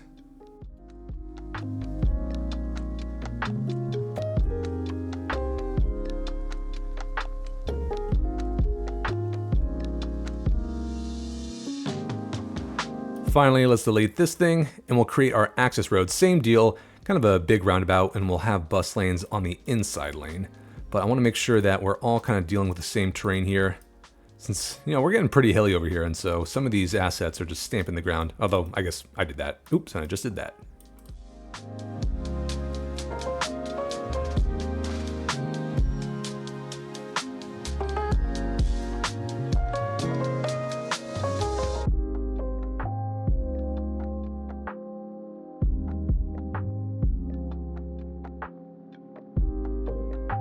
And then we can continue it for a little bit more, just ending at this overlook right here.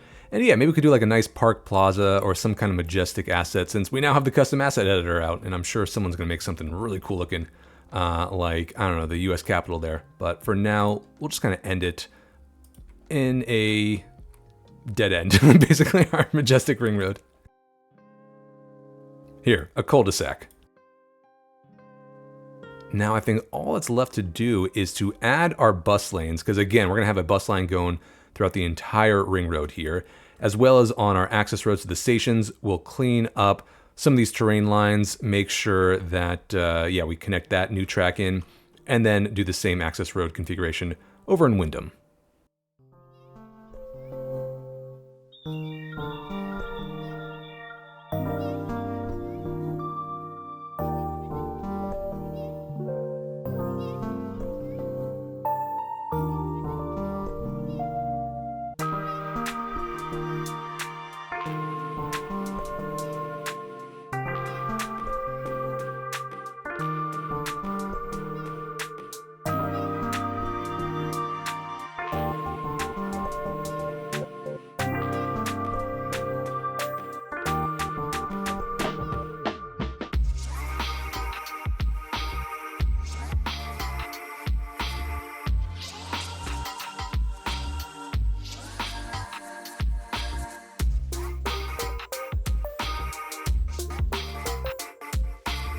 And almost forgot to reconnect all our roads down here, especially the one that goes into our bridge, Middle Street. So let's get a 2-laner. Constant slope, we'll do grounding and come off, I guess, where it becomes a regular road, not a key wall road. What is this descent angle like though? 9% is kind of a lot, but you know, if you're going into the old alt stat, I would expect you to slow down, so this will just kind of force the issue. But let's, I guess, come off from the bridge segment first, because for whatever reason, it is at a weird angle. We'll do elevate from here. Then back down to grounding and kind of curve our way up. But not with a straight road. Oh, you know, 7%, that's a lot better. So there's that. Let's also reconnect up this little alleyway, which is a custom road. Where are you at? It's one of these. God, these icons are all the same. I'm going to use Control P, the picker tool. There we go. We definitely got to do something fun with that little stretcher line right there. And then, you know, let's also snake a ramp from the highway into this intersection as well. Kind of climbing up, maybe way back there. And seeing this wall right here, I'm now second guessing doing a key wall all the way down. I think some riprap and some bushes would look a lot better. We got the key wall on this side, and TBD if we even want to keep that. But I'm thinking let's de-key wallify this. Yeah, we'll add some riprap there later, but let's snake off around here since we got a little bit of height to climb here and want to make it a little smoother.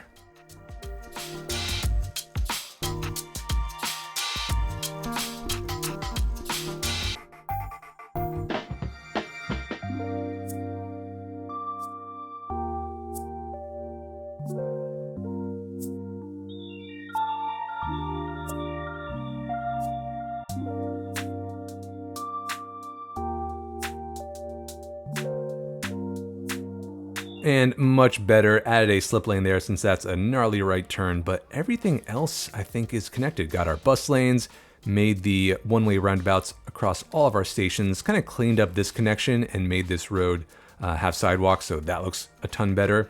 And then smoothed out the tunnel walls here, or I guess, it's not really a tunnel, but the terrain walls there, add our extra track, and then ended everything over by Queen's Landing. So with that, let's hit play, see what happens. And you know, I'm thinking we have all these roads coming from the ring road into our districts around here and by Aethelburg, but we could use a lot more over by the R&D spawns just to ease access. So let's get some 2-laners.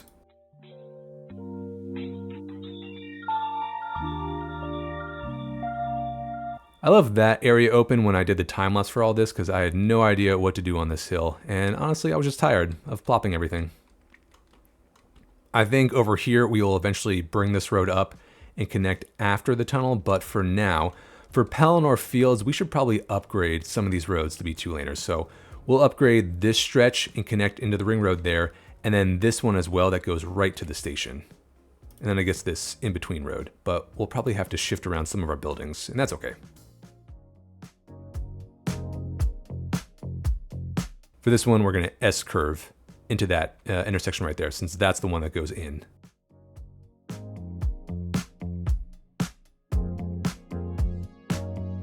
Hmm, 12%, that's a little steep here. We'll come off maybe at an angle like this, although our farm is in the way.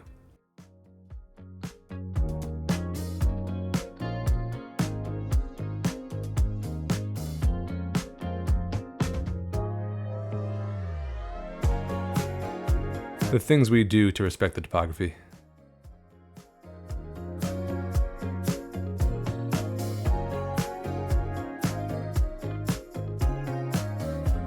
Little bit of cleanup over here. We gotta shift some of these buildings back, otherwise they're gonna overlap with the sidewalk there. Same for these poor plants, but this is all part of the plan, obviously.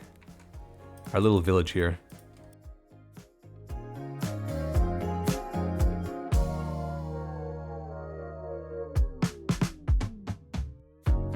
And I was thinking we could maybe connect this, but you know, that actually doesn't seem too steep in hindsight. But this is a one-way, so let's continue that one-way direction. Otherwise, you're going up.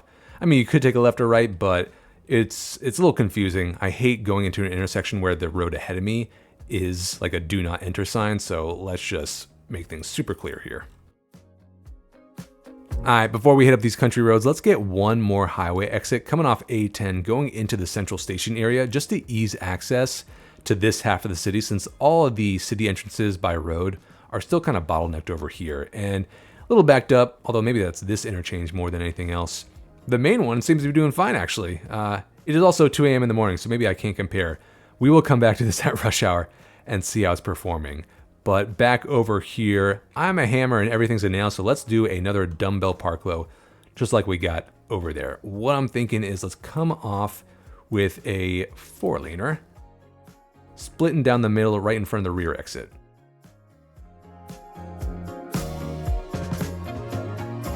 And we'll start down like this. Now we're starting to go down in terrain here, so I'm thinking we'll tunnel underneath.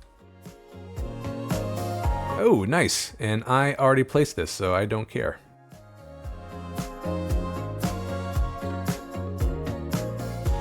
Something like that. Then we'll go to our road services tab and force this to be elevated. Perfect. Okay, and then these are the targets for our dumbbells, or rather our roundabouts.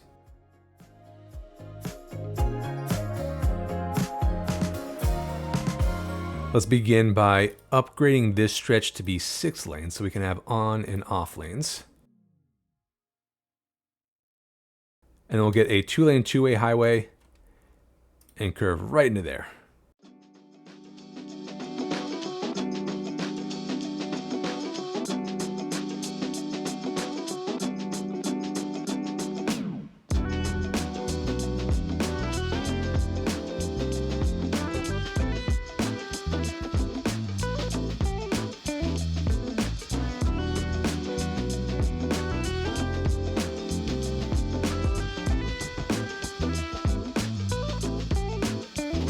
And then to preserve our lane math, we're going to convert that back down to a 4-laner and prohibit some of these left turns. All right, that's the easy bit. Actually, no, this is the easy bit. Let's get some roundabouts.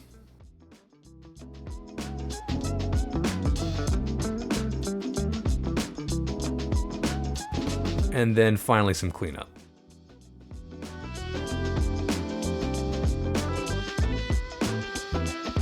And the beauty of this road is that we can eventually serve our, little coastal town with the ridiculous views out here, and it will automatically have highway access, which is super nice. What is not nice, though, is that we have yet another death wave, and some of our churches are on fire, / our crematorium here. So I'm thinking, we got some more real estate.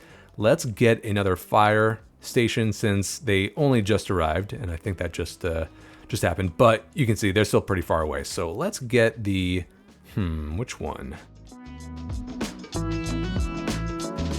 This is actually a little bigger than I want it to be. So back to our good old handy German fire station. We'll serve this set of R&D smonts. Hopefully that'll help. And I also want to get the Netherlands crematorium to help out with whatever is happening here. So I'm thinking, let's see if we can fit it in this slot of the ring road. We can, perfect. And we should probably also kind of reorient the post office there. But we should probably upgrade this immediately, and perfect, that fits in there. You know what? Let's keep the post office like that. Funky angles. And let's assign this as well to everything. And we'll include everything up to the ring road as Mont Ethel. Ooh, they will need districts as well. Otherwise, I think crime will get to them. We got to come up with a good district name for everything behind Mont Ethel here, but hopefully this gives our little UK parish church a break, and we can even unassigned Zaberdam there. Hopefully that helps, but with that, let's move on to our country roads. I lied, I did not like that funky angle, so now let's move on to the country roads. Let's do Country Road B936 first, because I'm not going to change where the road goes. Instead, I'm going to add BRT lanes on the outside, just so we can have some custom stops and it won't bog down traffic on the highway itself. So let's rename this B936. And we'll get custom signs for this as well. But I'm gonna go to our bus tab, one way, but in parallel mode. And let's see if two units is enough. Yeah, that should be good. So let's go parallel down, maybe from around here. I don't want the bus lane traffic to flow into the same roundabout. So we'll do maybe from here before this bend there.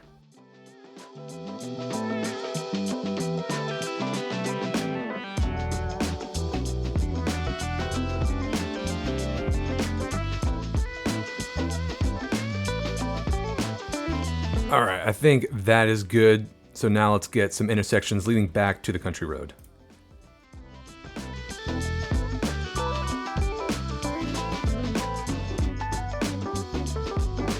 All right, simple enough, but let's add a little bit more of a merge lane here, just so the buses aren't yielding to fast-moving traffic here. So we'll upgrade this stretch to be 4-laners. In fact, let's give them a bit more wiggle room.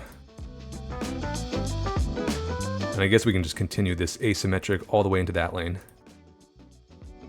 And should we do the same thing on this side? Yeah, just a bit. Can we have... Yeah, might as well go right into that roundabout. Why not?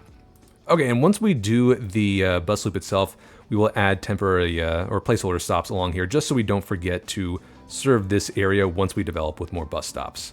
But with that, let's move on to B945, and a couple things.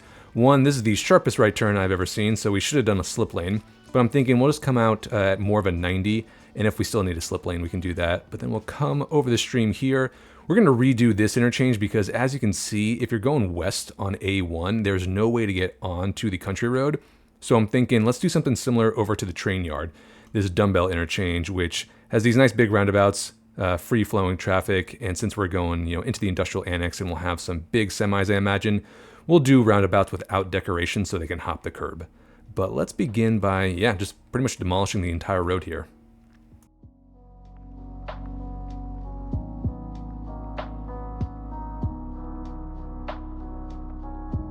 From here, let's get a 4-lane highway this time, and I'm thinking we'll add bus lanes to the outer lanes here instead of making them completely separate. I figure this will be a little denser in the future, so might as well keep this compact. So we'll come off from around here. We can't do 90 obviously because of the stream right there, so we will still have to do a slip lane.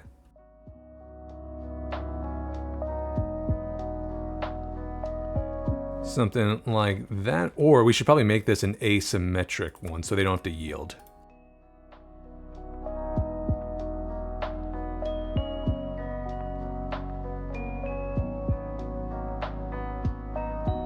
Okay, something like that. So from here, let's go back down to 4 lanes. We will cross the stream and then go underneath the highway around this segment.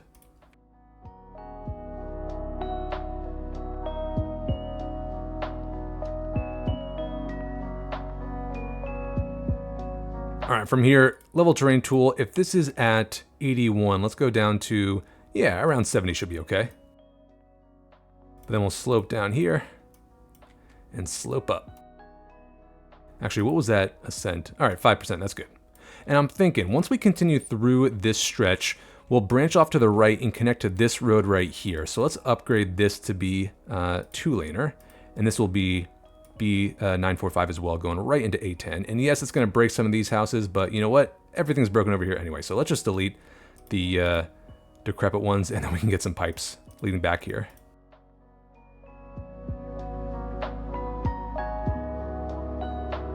And yes, these were the old pipes. Let's make sure they're underneath the road.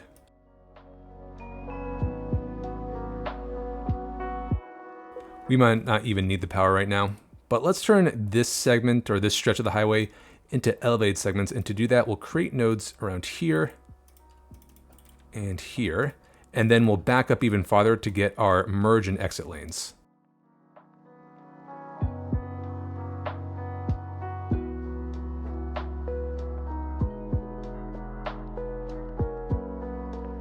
And then from here, we can come down into our roundabouts, and I think this is where we will drop down to a 2-laner. But in addition to veering off to the right to connect to the rest of B945, let's go to the left too and connect to our new kind of canal side highway there.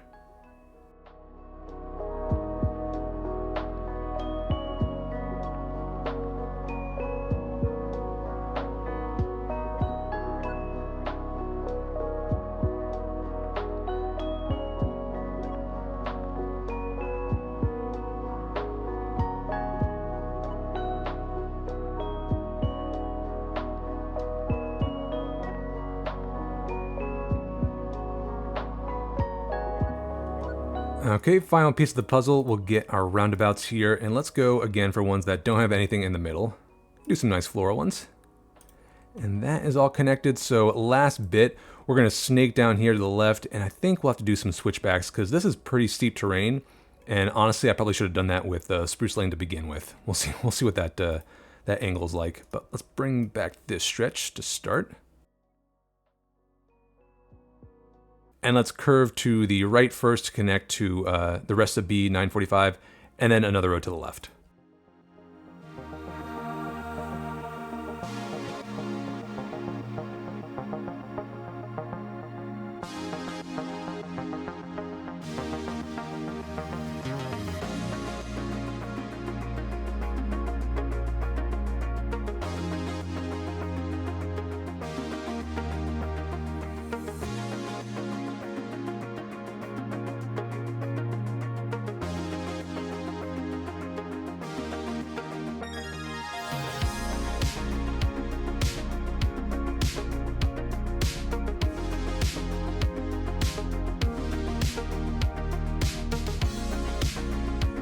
So last thing, let's add our bus lanes to the outside of Prospect and rename this B945.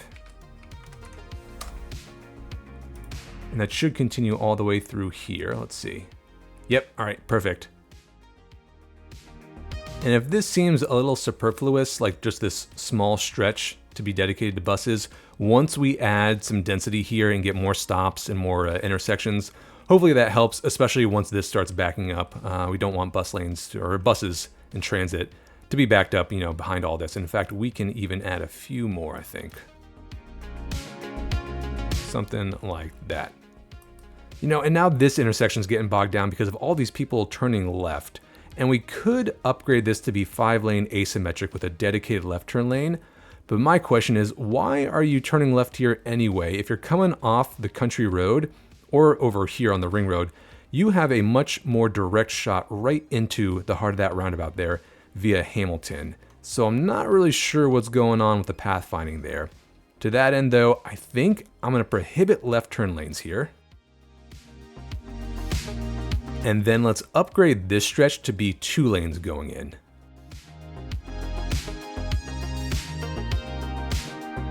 Something like that. So now these people have 2 lanes right ahead. Let's also add an extra slip lane to the right here via an asymmetric 5-laner. Okay, I think, yeah, now people are taking that. Of course, now the roundabout's going to get bogged down, but I'm also not going to do a slip lane like this because A, I don't want people crossing over into the bus lane if they don't have to. But B, if you're coming down here, you should take this road. What is this? Alderbrook, to turn right into the city instead of like waiting all the way down there. I guess, okay, maybe if you're at the crematorium, okay, fine, we'll do a slip lane.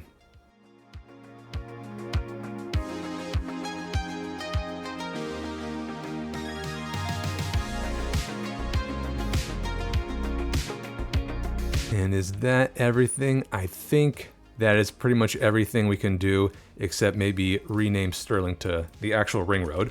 But with that, I think we are all pretty much done with roads themselves. Again, we'll do some signs later, but for now, let's move back to mass transit and get our subway. So one thing I'm realizing I did not plan for in the transit map is where the subway depot is going to go, because obviously we need one of those to have a working line. But luckily, I think this spot right here next to Wyndham Station is a good spot. It's next to the train tracks, so still very transit-oriented area, and it has easy access into the line that's going to start at the Mueller-Briggs Stadium, go down to Trinity, City Hall, and then we'll have a temporary placeholder stop for future development there, ending at Queen's Landing. So I think the first thing we gotta do is actually unlock subways, and the depot I want to use is this terminal subway yard. It's a little smaller, a little cheaper. It only has 5 vehicles, but I think that's fine because remember, we're just going to start with a single line for now. So let's get this around here. Oh, I want it on the inside. We'll do something like this where we have an access road coming off from our little roundabout there. And I think this slope should be okay. I was playing a game called Subway Builder, which is like a realistic subway builder, and they said that the max grade is 4%, so we'll try to stick to that. So this is 2%, but again, we need to get underneath this road, so we'll see what that slope is.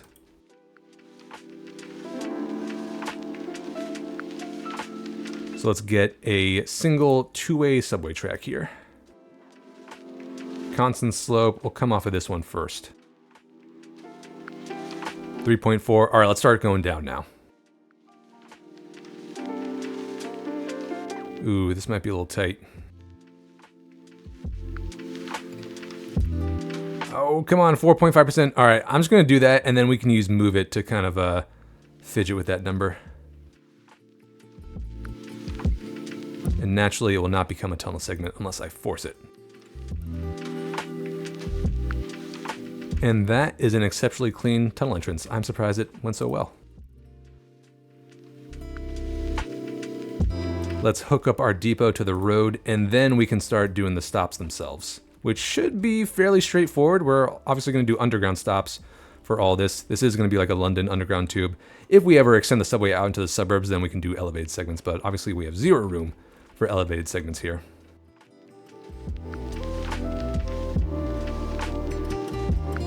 All good there. Let's connect up this side too.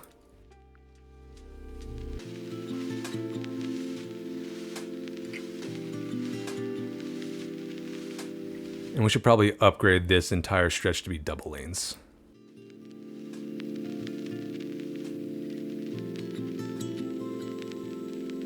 Okay, stop one. Obviously, I want a lot of synergy between the Avenue of the Queens, or N2, this tram line here, and we should probably upgrade the size of that rinky-dinky tram line, and everyone going to the Muhlenberg Stadium. So let's get an underground one, and I believe we do have a road here. It's just covered by the surface, so we should be able to attach this right here, and that might literally be perfect. If we get it lined like that. Everything is nice and happy. Let's get rid of that fence, though. Even some bike racks for our new bike system. Okay, that's step one. We can move that tree, and that should be all aligned.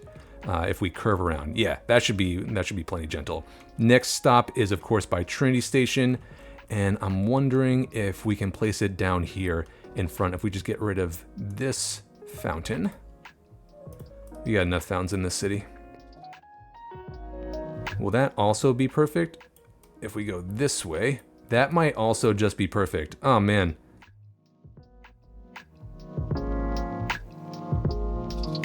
It seems like it actually attaches to the side of there, so we must attach to the main road over by the stadium. Again, getting rid of these fences. We can keep all the nice shrubbery and the lights there. All right, next up is the City Hall station, which, you know, I think there is an issue with the pathfinding here because garbage always gets piled up beyond, you know, what would be explainable by just the traffic here. I think it really is just pathfinding, because if I turn on this button, I don't see any paths going to it, so I may have messed something up when I kind of better bulldozed all the subcomponents. What I've been doing is literally just buying a new one and placing it there, so if y'all know a fix for that, let me know, because that is quite expensive. But I digress. For this subway stop, what is a good open space? Can we fit one maybe in this plaza here? I would like to try to get a different type of station, like the modern one. This is just a little bit bigger. Maybe over in our new stop in Queens Landing, we can try this. But this one, this might also be a little, let's see, if we face it this way perhaps? Or here, we'll do this way, opening up to the street.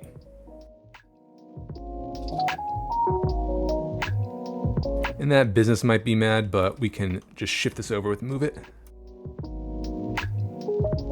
Actually, what am I saying? This business would be ecstatic if it had all this foot traffic now. So they can deal. Over here, let's attach this modern metro station to some existing development. We got the college right here, St. Jesse Church, so makes sense to ease access to and from this place. The modern station goes perpendicular to the track line, so let's attach it to Barlow. And then, of course, one by Queens Landing. You know, I might also add one to Queens Landing Station there. We will have a bus route going to and from, but if we do something like this, where we attach the station perpendicular, then it can kind of curve over to the left there to serve the station. But we should probably use another spot here. Obviously, this is going to look a little out of place when we're just in farmland right now, but like, I plan to make Pelennor Fields, and maybe we should rename it to, I don't know, Pelennor Town or whatever, something like what we have in the arrondissements eventually. But let's get rid of this stop. Oh, I guess de-zone that building there, make some room. And then, you know what? I would love if these stations had upgrades that had integrated subway stops. And I believe one of the stations do. I'm not sure which one. Alas, it is not this one. So let's get one more stop. And yeah, we'll do something like this. So slight hiccup. I did not know that this valley was here or that there was such a dramatic drop off in height. And so if we were to connect Queen's Landing to Queen's Landing Station, we would need a pretty gnarly S-curve, and I just don't think that's doable. So what I'm thinking is, let's try exactly what I said I wasn't gonna do, and bring the Metro to Central Station, have it come parallel to the train track, and terminate at Queen's Landing Station. Which means we would not have a stop at Queen's Landing itself, or that middle one right there, but I think that's okay, because remember, we're gonna have a bus line going between Queen's Landing and the downtown, as well as a tram, so it's not like there's no way to get there. There is, however, no great way right now to get between Queen's Landing and the station, but I think we'll have a bus line there as well. So yeah, let's do that. Let's delete the Queen's Landing stop. Obviously, we'll keep the one by the station. Yeah, everyone's sad. Let's move this one up by Central Station by extending this pedestrian road out just a little bit more. And if we select this and hit Control R, let's put it on the station side of the street. Gotta remember to do the upgrades. Okay, from here, we can finally start connecting the track, and we will see what this incline is like. I was kind of avoiding that for this reason as well, because as you can see, it kind of goes up a steep hill. But, you know, while we're here, let's get a stop by the Forum as well, because we have the Forum, we have Elise Gardens, and the University over here. So this would be a very popular destination. Oh, and we got our City Museum. Yeah, let's get one maybe right here in this plaza. I don't want to do it right next to the church. One thing I realized, or I heard about, was that if you have an old church like this, you probably have catacombs underneath, so we don't want to go right underneath it. But let's see if we can squeeze in the small one here. Oh yeah, we can do it.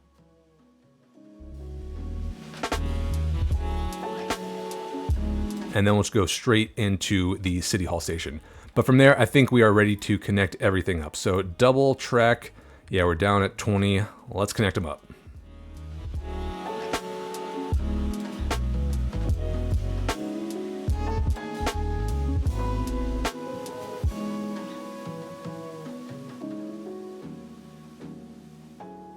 I think we're probably colliding with our power line right there, but that's no problem. We can lower that in a bit. All right, let's see what this incline is like. Yeah, that's a pretty steep hill. Hopefully we can get under 4. If we have to go a little bit above, I won't complain.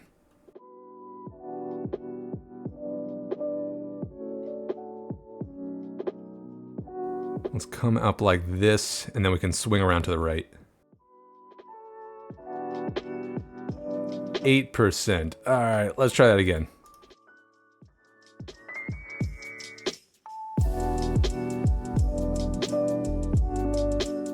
$5.4, you know, I might just live with that. It's only like 1% increase. Yeah, these are just super powerful subways, we're gonna say.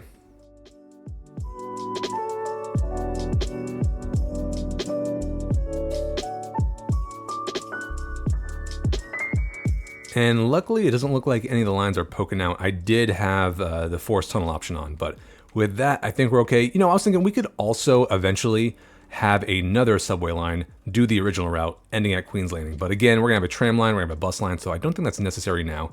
We will see what happens to traffic there. But yeah, with that, let's create our line.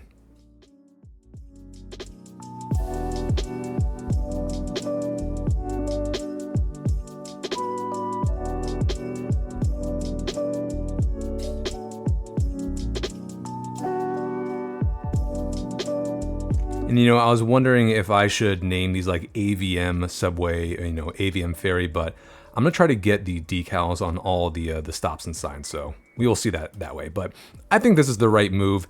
This is such an important transfer station, so to have trams, eventually buses, metro, and trains there, I think is just like too good of an opportunity to pass up. But yeah, that was simple. So with that, I think we can move back to buses. And I was doing this first because I did want to make sure that we have our major stops down. And now we know where we can have some more transfer stations. So starting over here, if you remember the transit map, we're going to have a bus loop starting by Wyndham Station, going through Cody Crawl, up Northland 1, through the port area, kind of stopping by the ferry to pick people up there, But then it's going to come down through the train yard or the Industry Park Aethelburg Kempton, down B936, and we'll have some placeholder stops there just for future reference. But then it'll, terminate back by Wyndham Station. So for our stops, let's go to our bus tab. And let's get some EU bus stop shelter with bicycle. I mean, might as well. I don't think I'm going to have a lot of bikes along this route, but I don't know if that means like vanilla bikers can still, bikers on the roads themselves can use it. So might as well. Let's start right by the station.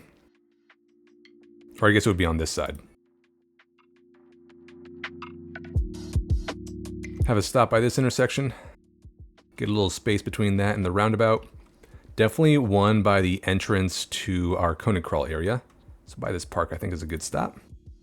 And it's going to take this left. So up here, we don't really need any stops, but as I mentioned, we already have the bus stop there because I am so prepared with my ferry stop. Thanks, past skills. We got the one in there. Let's do one more inside the port by the, maybe by here. I guess it would have to be on this side. I don't know if you can have bus routes on left turn lanes or left lanes of one-way streets. But let's do one more by all this industrial mess. Ooh, can I on a highway road? I think I need a shoulder, so let's come off into this one. Oh, here we go. We can do a regular bus sign like this. Here, how about this? We got a little bit of space. I'm going to bring a BRT lane out at a slight angle.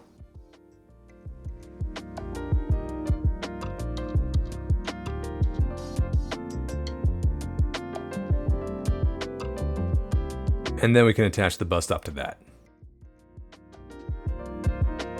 One more, how about by our fake oil depot here? And we have more space, so same deal.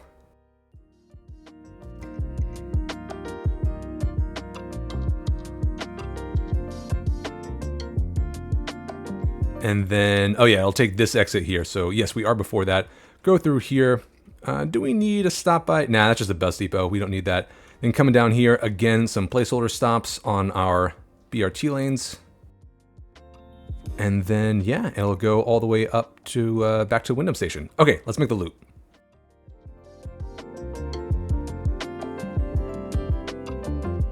It could make this stop as well. Yeah, because then we can have some synergy or some transfer stations between this and whatever that outside connection is.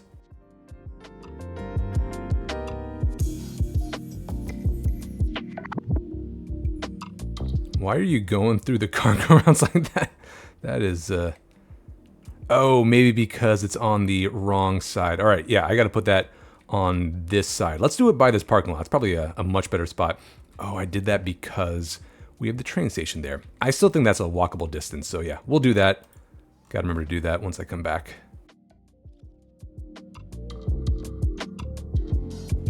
And I think I'm only going to do one-way loops for now because we don't really have enough, traffic demand, I think, to have bidirectional. And I've said this before, but I never get traffic or usage, rather, on both loops. So we'll just see what the usage is on that one-way loop. But before I forget, let's add a bus stop by the parking lot here. And we can drag the line to that. Beautimus. The next route is the out and back between the Queen's Landing area and AB Power and Gas. And since this is an out and back, we definitely want stops on both sides of the street this time. But I'm thinking we'll start by Queen's Landing Station with another shelter with bike stands in this roundabout here, just like we did over at Wyndham. It'll come down, stop by the Queen's Landing medieval castle itself, and looks like we already have a bus route. Which one's this? Hold up. Oh, that's right. It's to get spectators between Queen's Landing, the rival football club, and our, FC Koenig Crawl over there. So we might not need that anymore now that we'll have trams and metros. So in fact, yeah, let's just delete that and get some buses back. I mean, 7% is not that much, so I'm okay with that. We'll rename these others in a second too. As I was saying, let's get another stop right in front of the parish here. And then we do have this bus stop by the ferry. However, I don't want to kind of bog down the regional route to go down to the ferry stop there. This should be more like a tourist route. And I would love if we could have just like a small trolley going up and down between the entrance here and the ferry. So yeah, we won't connect to that for now, but let's get some bike stands halfway down the coast here. And then by our development out here. Definitely one by the plaza. And obviously we're going to redo this waterfront pretty soon. Then let's take a right and stop by the City Hall station here for a nice transfer point. We'll take this left and then another right here going by the hospital, the tram stop, and Église de Saint-Clair. Going up, we'll take a left on whatever street this is, and then a right. One more stop by Aethelburg. And then from here, we can go on to B945. More placeholder stops here. And then I'm thinking, let's just have one more stop by AB Power and Gas. I don't think it's necessary to go into the winding hills here. They're doing fine, or they're just crumbling. And I doubt that was because they couldn't get employees. So think we got everything there. Let's make our route.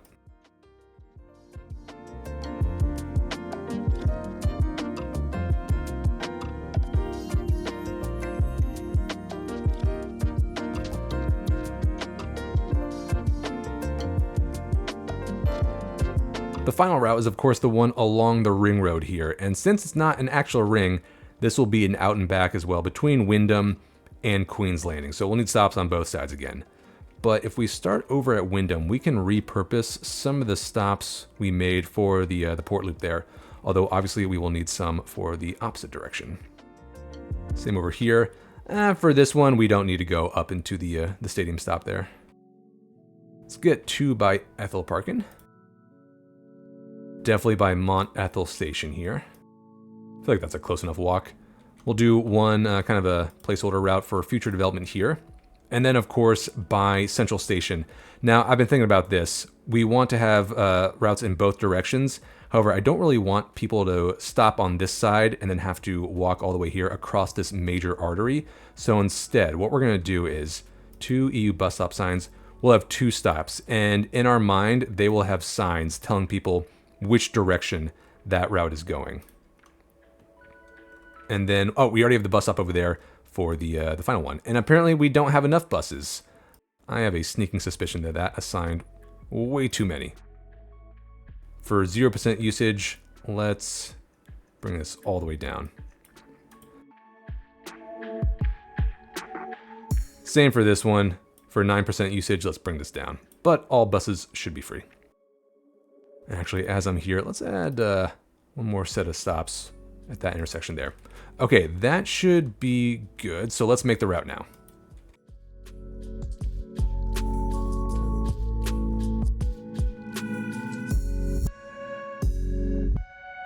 So we connected to that one. In the opposite direction, we will connect to this one. And then it'll come back down. Yep, just like this.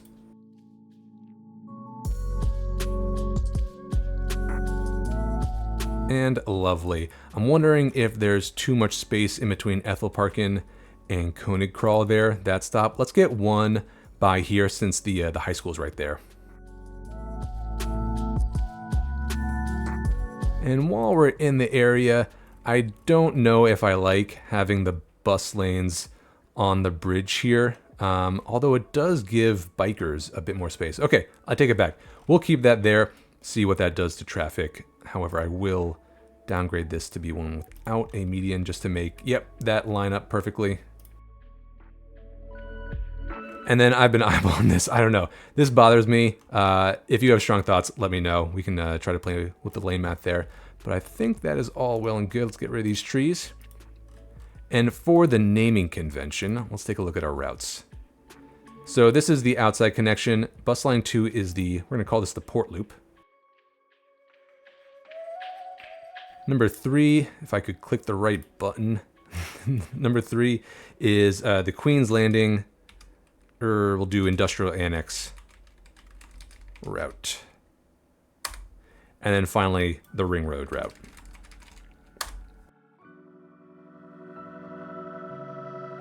And voila, our buses are done. No, they're not. Crap, we're still missing some. If we have space, I think we, yep, past skills left some space open here to upgrade the bus depot. So let's get some more cars. Ooh, we can do even more if we need it. That would add 10 vehicles. That should be okay. So we'll keep an eye on that, but for now, let's move on to trams. Hey, look, it went away. Perfect. Now let's move on to trams. Now, when I made the transit map for trams, I actually mixed up our lines. I thought we had one that went all the way from Central Station to the stadium, but instead the Central Station line stops and loops around the Altstadt. And then the Altstadt loop, which also loops around the Altstadt, that's the one that goes to the stadium. And honestly, I think I'm okay with this configuration because now that we've switched up our Metro plan, we still have a direct route between Central Station and the stadium, and it's a lot faster, it's a lot higher capacity, and honestly, if I'm going to the city for a game, I don't want to take the slow touristy route. I want to get there as soon as possible. And so if we keep this route between the station and the Altstadt, then we're promoting like tourism to the old town and to our new fortification island here. So we'll keep that there. For the new routes though, we're gonna need one more tram depot, I think. So I'm gonna go over here, and we have this bridge segment, and we'll definitely have a tram stop by Mont Ethel Station, so we can attach some lines there. And I'm gonna place this depot underneath here. So we have the small tram depot, which is 8 vehicles, and then the vanilla one, which is 10. However, the vanilla one is like twice the size. So let's go for the small one again. That should be enough. And then we'll connect it up to that road there.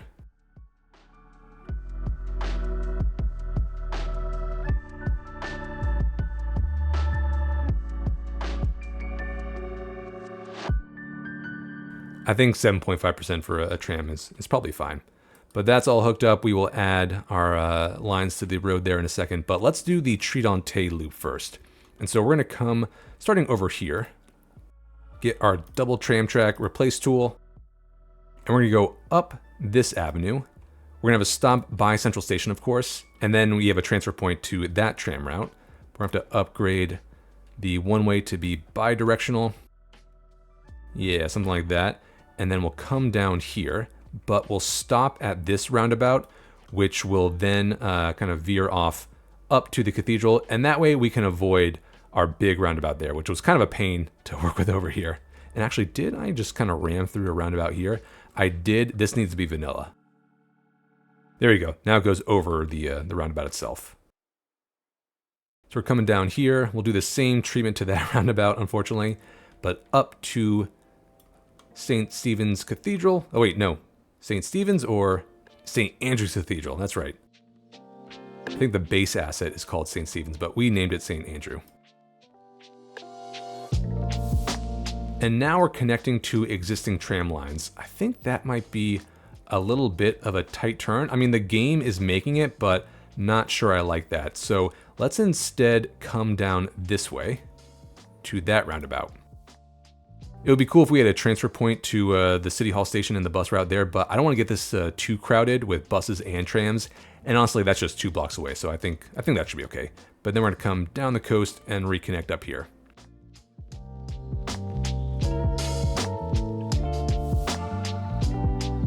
Okay, I think that's all well and good. Let's add some stops now.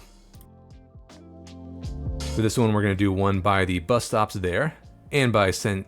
Jesse Cathedral. One more intermediate stop around here. Then we'll do this tram loop as well. I thought we had a stop on this side. Well, when we come back, we need a stop for that direction as well. One by our little park here. I forget which park that is. Is that Von Penn Triangle, maybe? Up to St. Andrew Cathedral. One by a little tea shop there. Definitely one by the hospital. And then we'll come down here. Ooh, one by the church. Although, you know, I think it would be easier if we had a straight shot to that transfer station just so people aren't confused. And then we'll do one on the other side of the plaza here from the bus stops. Okay, I think we're ready to make this line.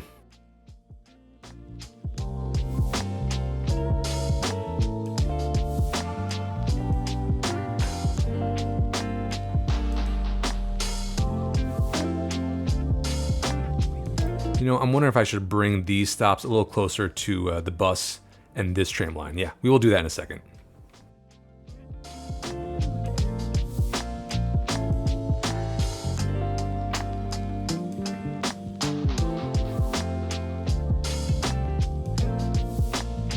And of course, we need to make sure that our new depot is connected. Where'd you go?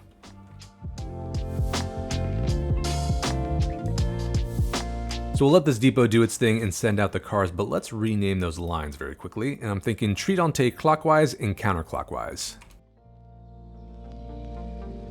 And I'm noticing something. They're getting 4 trams each, which means combined, they are going to eat up this entire depot here. So we have no more trams for the final route between Mont Ethel and Queen's Landing.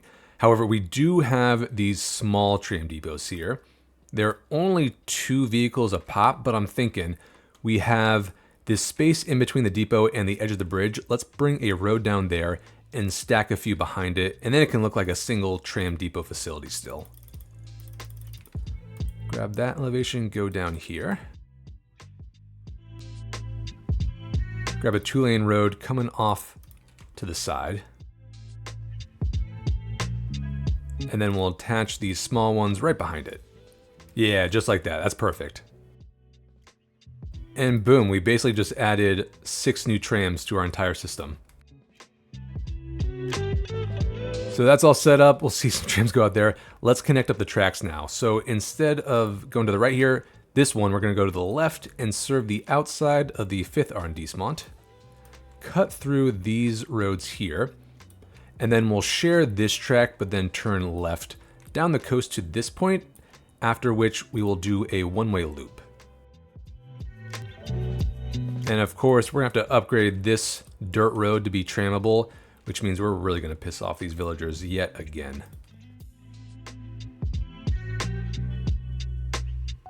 Awesome. We should probably shift back their houses. All they wanted was some peace and quiet. And what is going on here? Look at that, we're taking their electricity too. Okay, all good. So next up, let's get our stops down. And we'll start over by Mont Ethel, of course. This is gonna be the terminal station, so we'll just have 1 stop for now, and they can go out and back. But let's have 2 over by Mont Ethel itself. A nice, easy way to get to our water tower park there. All right, let's cross this Tridente and then have a transfer point between these 2 lines. And then we'll cross the busy avenue here and have yet another transfer point there. So I'm thinking let's actually move these stops down 1 block in front of St. Jesse Church, so both lines can share that stop for an easy transfer point. So I'm going to add 2 here. Delete these 2.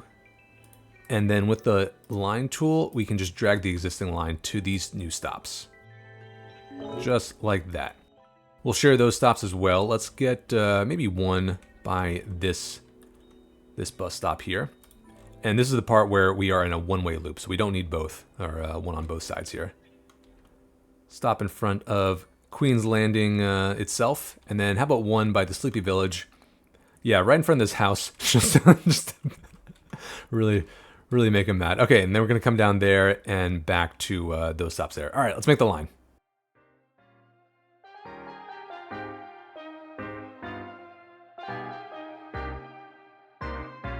And yes, these stops are a little close together now, but I mean, more access is never a bad thing.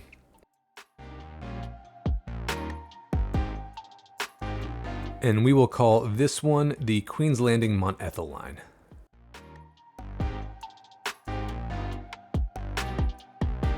Before we move on, let's take a look at what type of trams each route is getting, because I want to make sure that they are bigger than just the short stubby ones that we used for the Altstat loop. So back to our transit tab. The Altstat loop itself is the one that goes in Old Town, and I think the small modern streetcar is okay for that. Central Station line though, yeah, 4 segments, that should be good too. And these are all 6 lines. It looks like we don't have enough vehicles. That should not be the case. Oh, maybe because this is assigned 8. Let's bring this down to 6, which is what we got from our little combo there. Okay, yeah, all well and good now. And then the Tridentes loop, or Tridente loops, should be free. 2 segments, that's probably better for the tight roads inside the city there, so I'm okay with that. Same for this one, it should be free. I'm surprised you're also complaining about no vehicles. Did I make this one free? I did not. Actually looks like It's all okay now. So I think with that, let's finally move on to bikes. This is the first chance I've had to play with bikes since the patch dropped a few weeks ago, and I know reception's been a little mixed. Like apparently bikes become traffic in and of themselves. But I mean, it's a whole new game mechanic and a new aesthetic, so I'm still excited for it.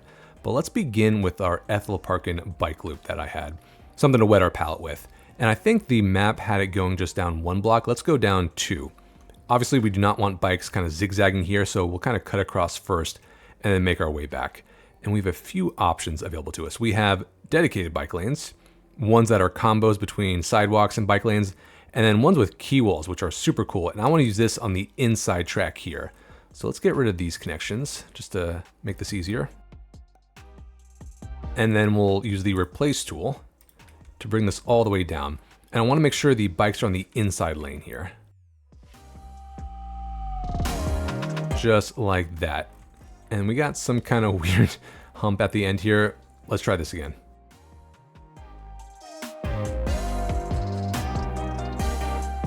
Obviously, we'll need to redo some of this landscaping here, but you can see the key walls have a predefined height that is much lower than our stream here. So we will have to lower the entire thing. I mean, that's not a bad thing. We'll see more water here, so I think it'll look cool in the end. But let's force the key walls for the rest of this loop here.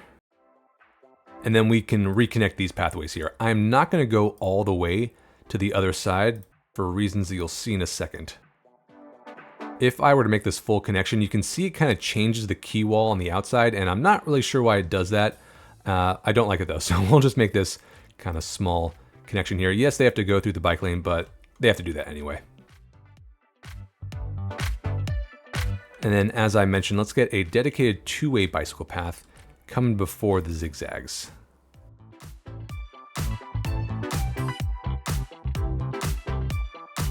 And then from here, same deal as over there, except we'll have the bike on the inside lane as well, going past our soccer pitches.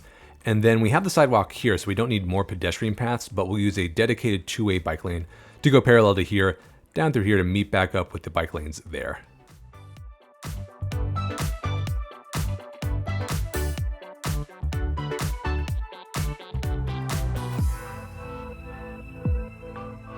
And this is cool, we now have a wide pedestrian path. That is clutch.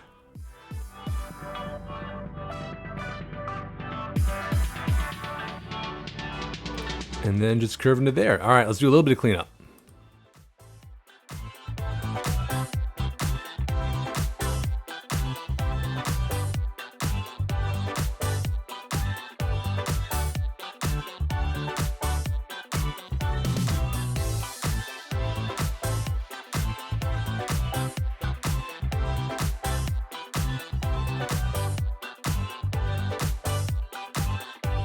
You know, one game mechanic I almost forgot was that with bikes, we have bike stands now. And this is for people to store their bikes, kind of like parking a car. And this is under your parking spaces tab. You can see we have a few already with these bus stops, but let's get a few stands in our loop. We can attach them to the wide sidewalks, so something like that for people stopping off, you know, fishing or something like that. But we can't with the narrow ones for some reason, and I'm not sure why.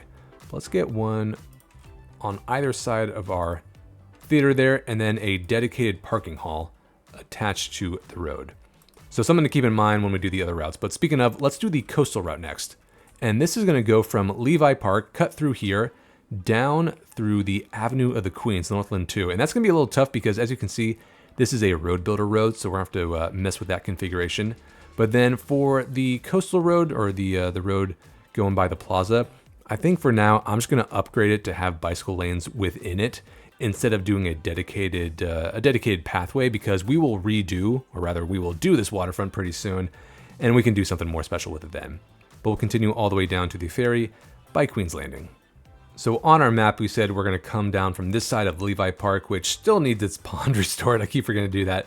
But you can see this path attaches to a park here. So let's bring back this tree and the wall, and then we'll do a dedicated bike lane going up the side, connecting to a combo. So let's actually do that first so we have a good target. Replace tool, and I want to make sure it's on the inside lane, just like this. And this will be a little hairy crossing the lawn like this since we have a bunch of connections, but I'm going to trust our pedestrians and our riders to make the right choices. Don't disappoint me. Okay, yeah, over here, dedicated bike lanes. From here, we can go to our road services tab and just upgrade the existing road to have bikes in both directions. Now here is the tricky part. We have to find room for bike lanes here. But as you can see, the sidewalk is kind of wide. This one has a grass strip. This one has some trees. And I think let's replace those with bike lanes. So what we're gonna do is go to Road Builder, select this road here. I'm gonna use as a template, just in case. And then if you click on the sidewalk, you can see there is now an option to add bikes, which is just incredible. So TDW is a genius. And look at that. It just works. So let's do the same thing on this side. That is perfect. So that is the only one of that type that we need. Over here, let's do something similar. But I don't want to upgrade or change this type of road, so we'll do a template again.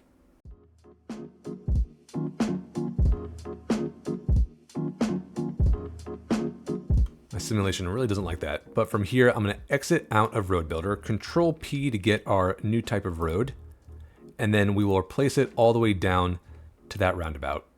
And look at that. That is perfect. However, this is the tough part because I think I used some surfaces to cover stuff up, and we still need bikes in both directions. So I'm going to pause it this time. Let's select Road Builder again, use as template, and let's just see what happens if we add the bike lane to that one. I mean, honestly, that still kind of works and the trees don't really interfere. The question is, what happens on this side? So it's where the grass strip is, but luckily that is one I placed down manually. So let's exit out of Road Builder, go to Better Bulldozer and select Net Lanes and get rid of these grass strips. And it looks like something is still covering it. And I'm guessing it's that surface there. Oh, and those trees. Those were custom trees. Okay, so let's clean this up.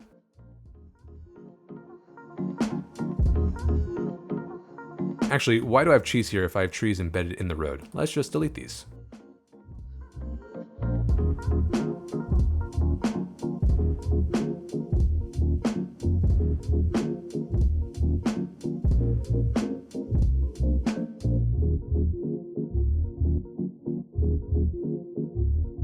And so if you are getting off the tram, you better look both ways before a bike comes here. Or let's put the onus on the bicyclists. Don't run into people getting off the tram, please. All right, that was a little hairy, but I think we're okay for now. So let's go back to our road services tab. And can we just upgrade this? Yes, we can. This might be another Road Builder one. We will come back to that. Let's just replace the whole stretch here now.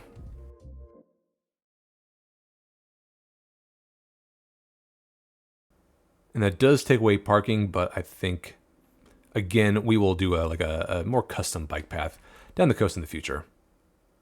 Ooh, you know what? I'm going to end it there. They can just do the roundabout, just so we don't disrupt ferry parking like that. All right, let's go fix that one by Trinity Station very quickly, and then we can add some bike stands.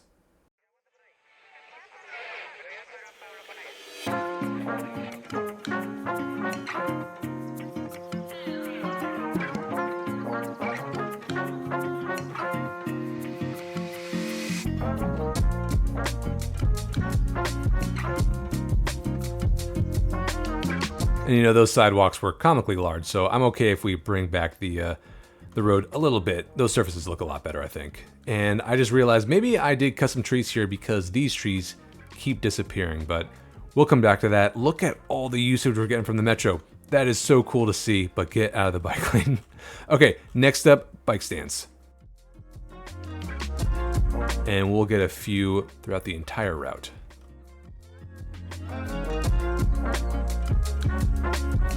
Let's do a full-on shelter for the train station there. Hey, and there are the trees, and unfortunately, it's right in the middle of our stop. Better bulldoze that.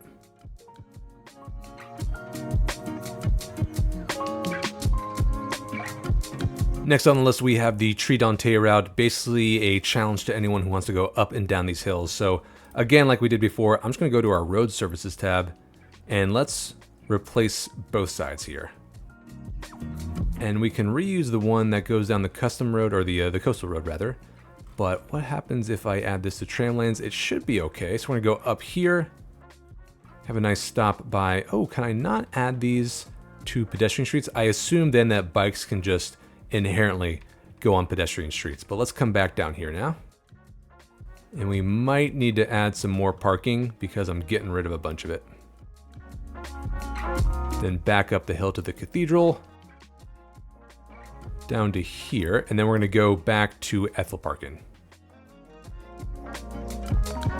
Before coming down the new canal, pretty much all the way. And yeah, that's all connected, so let's add some stands. Do some in front of the hospital there and the college.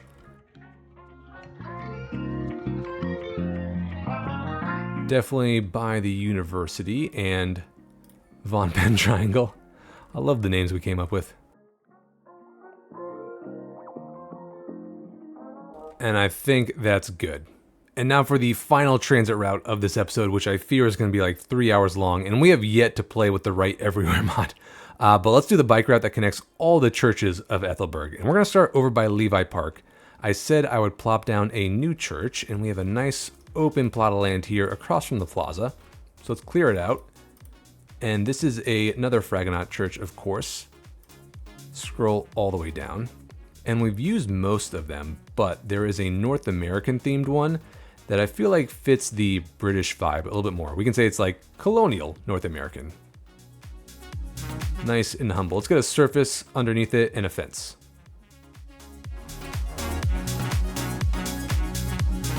And then to kind of start the route, let's get a bike shelter right next to it. I'll try a different one this time.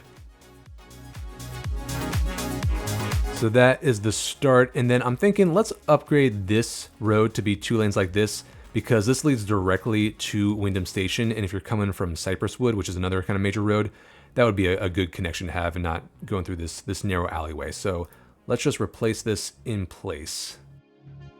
And then we can shift back these houses with Move It.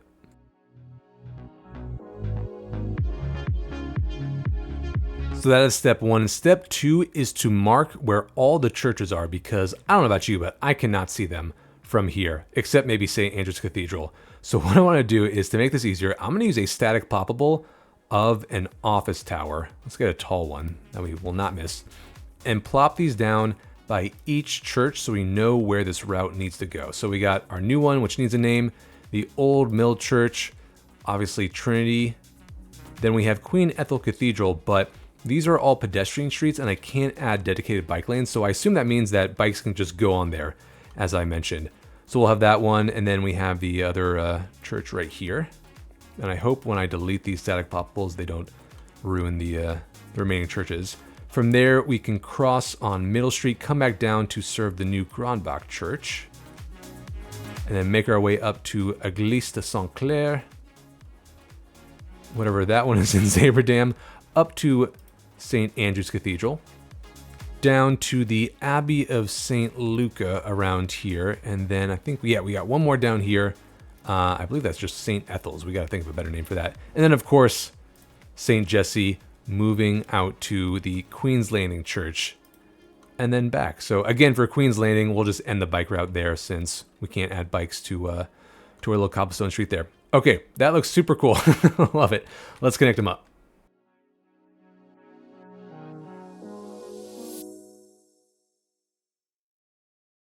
Those are already bikeable. Let's come down across the quay wall here, and thank God that that did not mess with the ferry stop. Add to the bridge here. And you know, I'm wondering, let's just make this entire stretch bikeable as well. Yeah, it's going to be a major avenue, especially with the trams right there. Coming down here. Okay, so I'm going to stop, I think maybe at this intersection, because whenever I try to add bikes underneath the gate here, my frame rate just implodes. And so I'm not going to touch that for now. And plus we know that bikes are going to go up that way. Maybe what I'll do later is when I'm not recording and using up more CPU, I'll delete that. You can see, I thought I did Anarchy Transform Lock, but apparently not. But yeah, I'll delete that, add the bike lanes, and then maybe place it again and see what that does to my frame rate. But so y'all don't have to throw up. I will avoid that for now.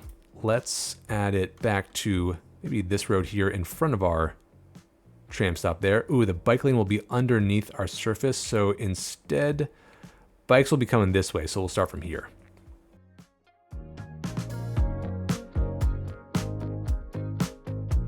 You want to see something really cool is we can even add bike lanes to road builder roads, which is just perfect. So we could have done this with the alleyways over by Wyndham Station, but again, since that leads directly to the station, I did want to upgrade it.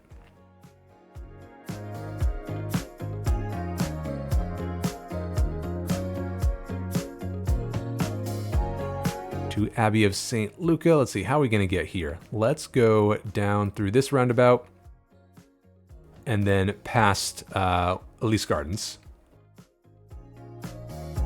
To get down here, I'm going to assume the bikes can go through these pedestrian streets. But then, yeah, we'll come down here, up past St. Jesse. And then how do we get here? What we'll do is instead add bike lanes to this one. And then come back down there. And I think the rest already have bike lanes on them. So that is the most circuitous route I have ever seen. But if you're a tourist, I think it'll be worth it. So let's get rid of these towers. And with that, call it a day for bikes. So let's end this marathon of an episode by taking a look at the decals and the highway signs that Ja made on the Discord. And this is using Clyde 45's Right Everywhere mod. Then we'll do one more transit number check and end with a little bit of community feedback. But these signs are pretty cool. There's another mod I'm using by Lolock called Highway Gantry Signs or Highway Crane Signs. But if you go to your road tool, Highway Sign Structures, I'm going to get the 2-laner. And this snaps over the road, which is kind of nice. And if we place this a little bit before the exit, I'm going to hit Control-Shift-W to activate Right Everywhere, select the crane, add empty at root, and then I want an image. And I've already added these images to the image atlas folder. Aethelburg highway signs, that's one I made. And we're going to go for full one here. You can see it kind of popped up there. We're going to bring this up. We can expand it. Let's make this 1,000. Oh, maybe not. Sure, 500. And you can see this is kind of right. We're on A1, E31. Before this intersection, if you want to go to the port or the train yard, you are going to take that right. Obviously, we do not have an airport yet, but that is, for future reference. Let's position this a little better.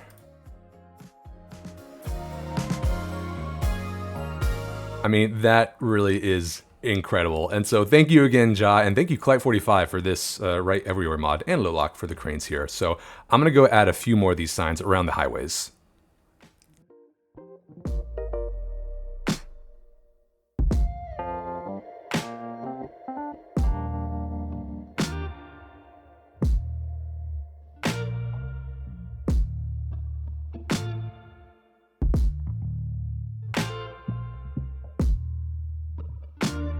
Now, theoretically, we should be able to add a custom logo to all of our trams and buses, but to be honest, I just have not figured that out yet. There's some custom folder I need to override, but in lieu of that, for now, I'm going to add the AVM logo to our tram depot here just to show, what this can look like in the future. So better bulldozer, get rid of this and that subcomponent, and then I'm going to do Control-Shift-W again to activate Right Everywhere. Add a empty route image, and this is going to be AVM. Now the real question is, where did it spawn? Oh, there you are, okay. Let's size it up.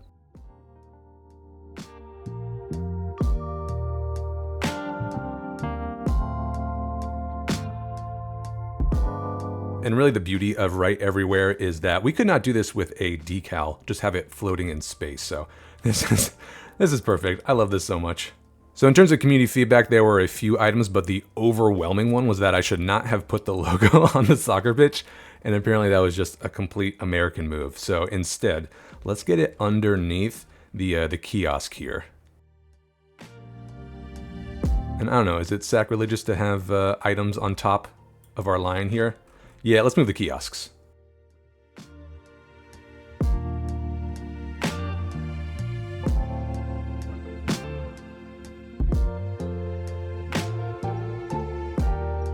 It looks like it's kind of fading away. Must be some kind of terrain issue, but I think that's fine. It's just so many people are walking on it because they're so excited for the game. And then over by the port, Win, the kind of originator of that huge Discord thread that inspired the outline here, said we should not have multicolored cranes. Usually it's a single company that controls all of them, so they would have their logo colors on all of them. So let's grab this one here and just paint all the rest.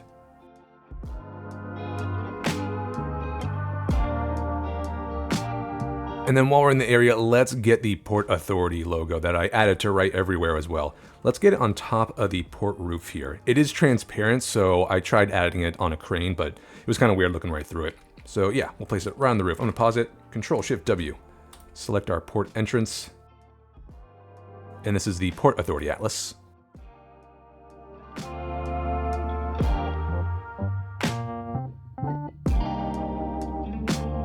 Okay, that's pretty cool. I guess I should get some kind of sign to add it to some crane as we're heading into the port, just to make it feel really official. But again, thank you to the Saucy Man for making that logo. The last piece of feedback was from Matthew G9618, who said that R&D smonts are actually supposed to go in a spiral configuration with the first R&D smont at the center. So I'm going to rename these and use the abbreviation, which is like 1ER, 2E, 3E, etc., etc.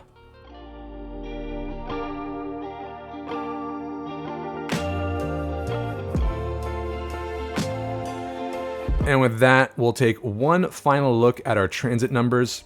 Almost 46,000, way over half the city, and it's almost midnight, so I assume that will bump up during rush hour, so I'm happy to see that. No traffic icons. Again, it's kind of midnight, so I wouldn't expect them there. But that is a good trend. We will keep tabs on that. And I know there are a few details I didn't get to, like cleaning up the canal or redrawn Gronbach, bringing back Aethelburg, but honestly, I'm taking this after editing most of the video. And beforehand, I was kind of joking that this video might be 3 hours long, but no, it turns out it is almost 3 hours long, and that's kind of ridiculous. But as always, thank you all for watching. If you've made it this far, holy crap, you are a trooper. If you have any suggestions on the stops we made on the lines, anything with the Star Fortress Island, or if I made a gaffe like adding a logo to the middle of the soccer pitch there, please let me know in the comments. And thank you again to everyone who contributed to the transit map or added decals. Y'all are awesome. So yeah, thanks for watching, and I'll see you in the next video. Bye.